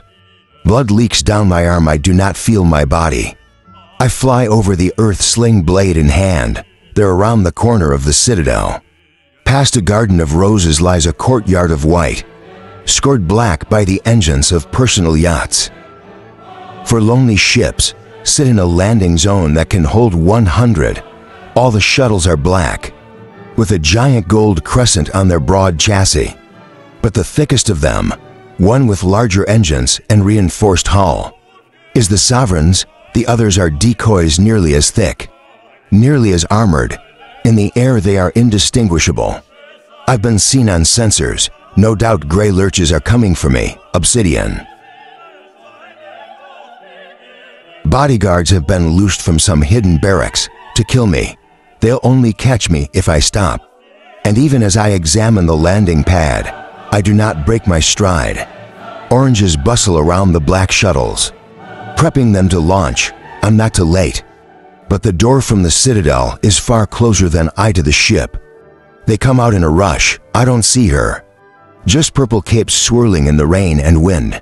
They duck their heads into the gale, look upward at the sky, where iron rain entry trails glow behind the storm, making the dark clouds look like steel, heating slowly in the forge. My Titans come. The Praetorians hurry, running up a long ramp into the shuttle's belly.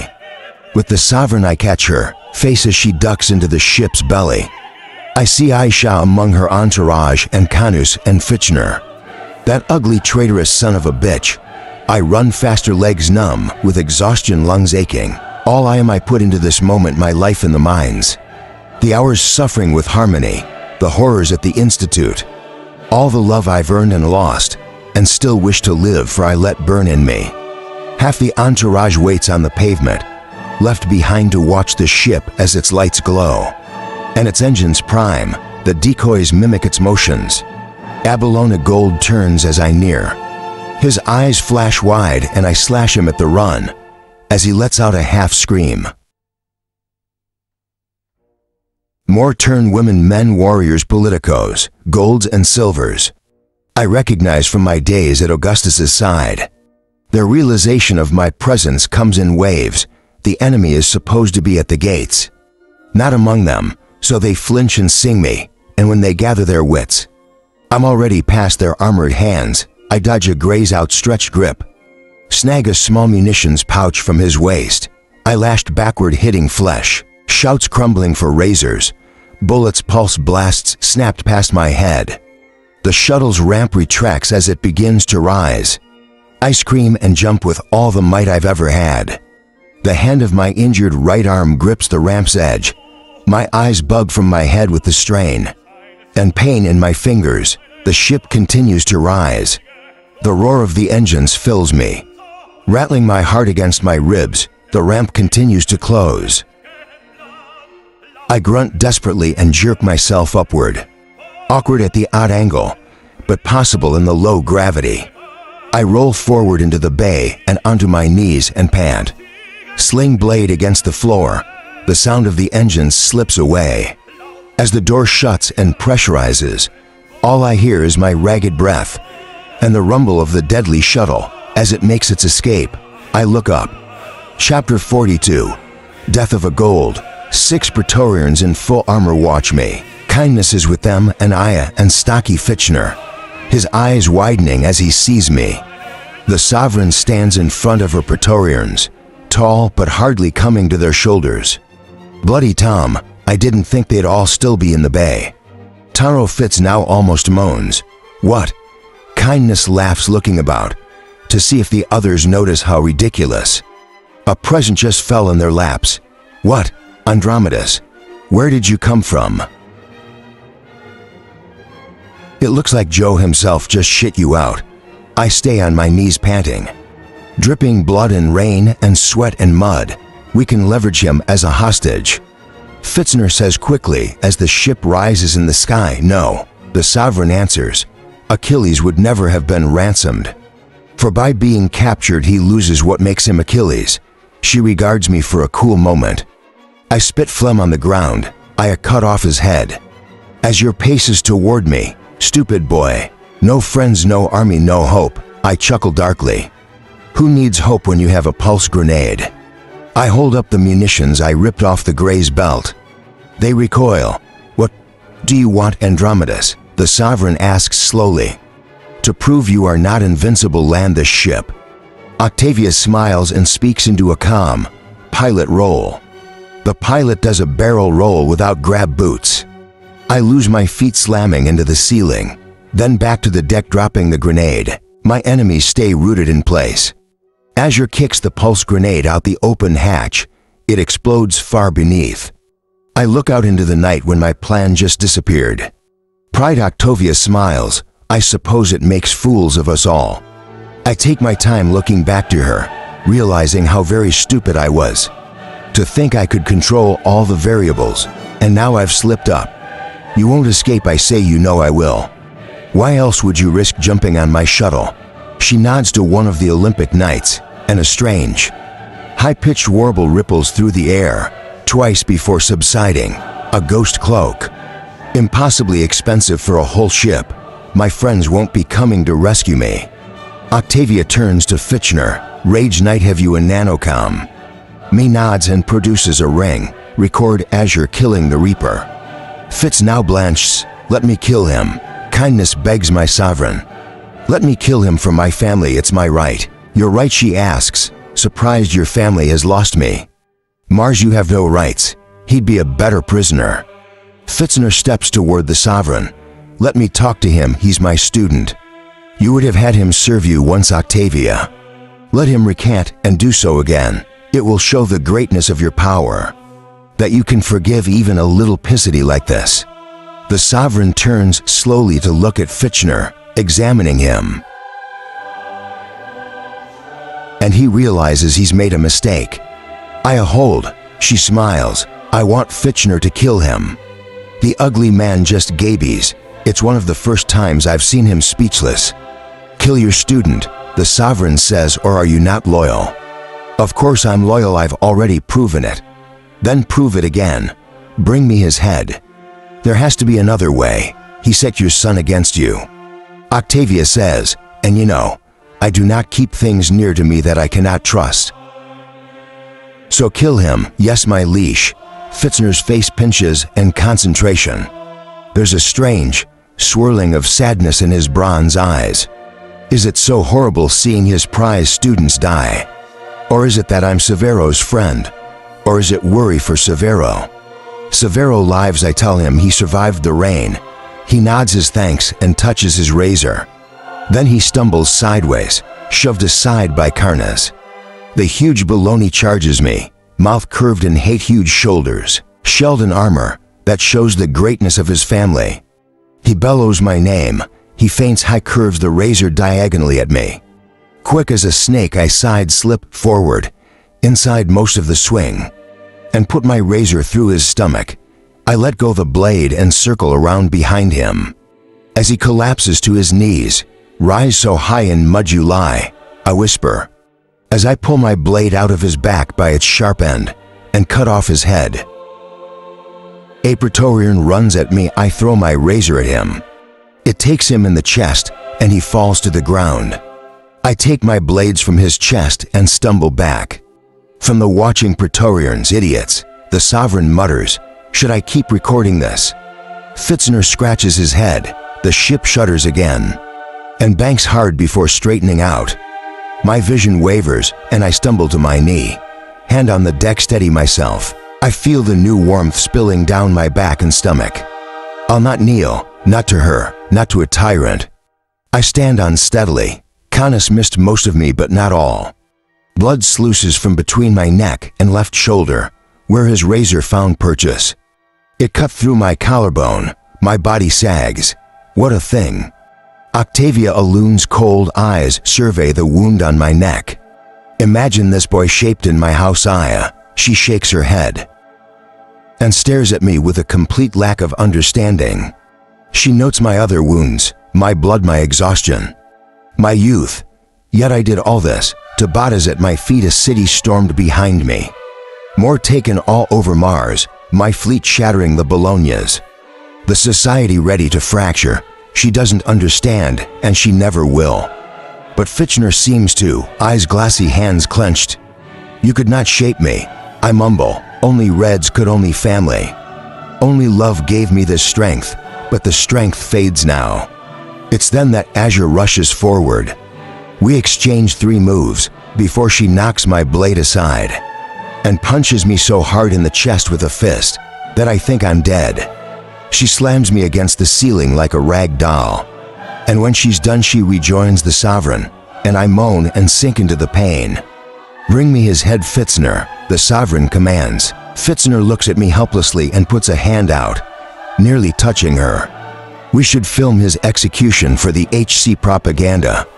Full hanging estate death, Fitzner. The Sovereign's eyebrows go up, till Fitzner retracts his hand. Enough. Her jaw muscles work as she thinks. "I want him gone, no more variables now. Save the head for a pike, we'll film that."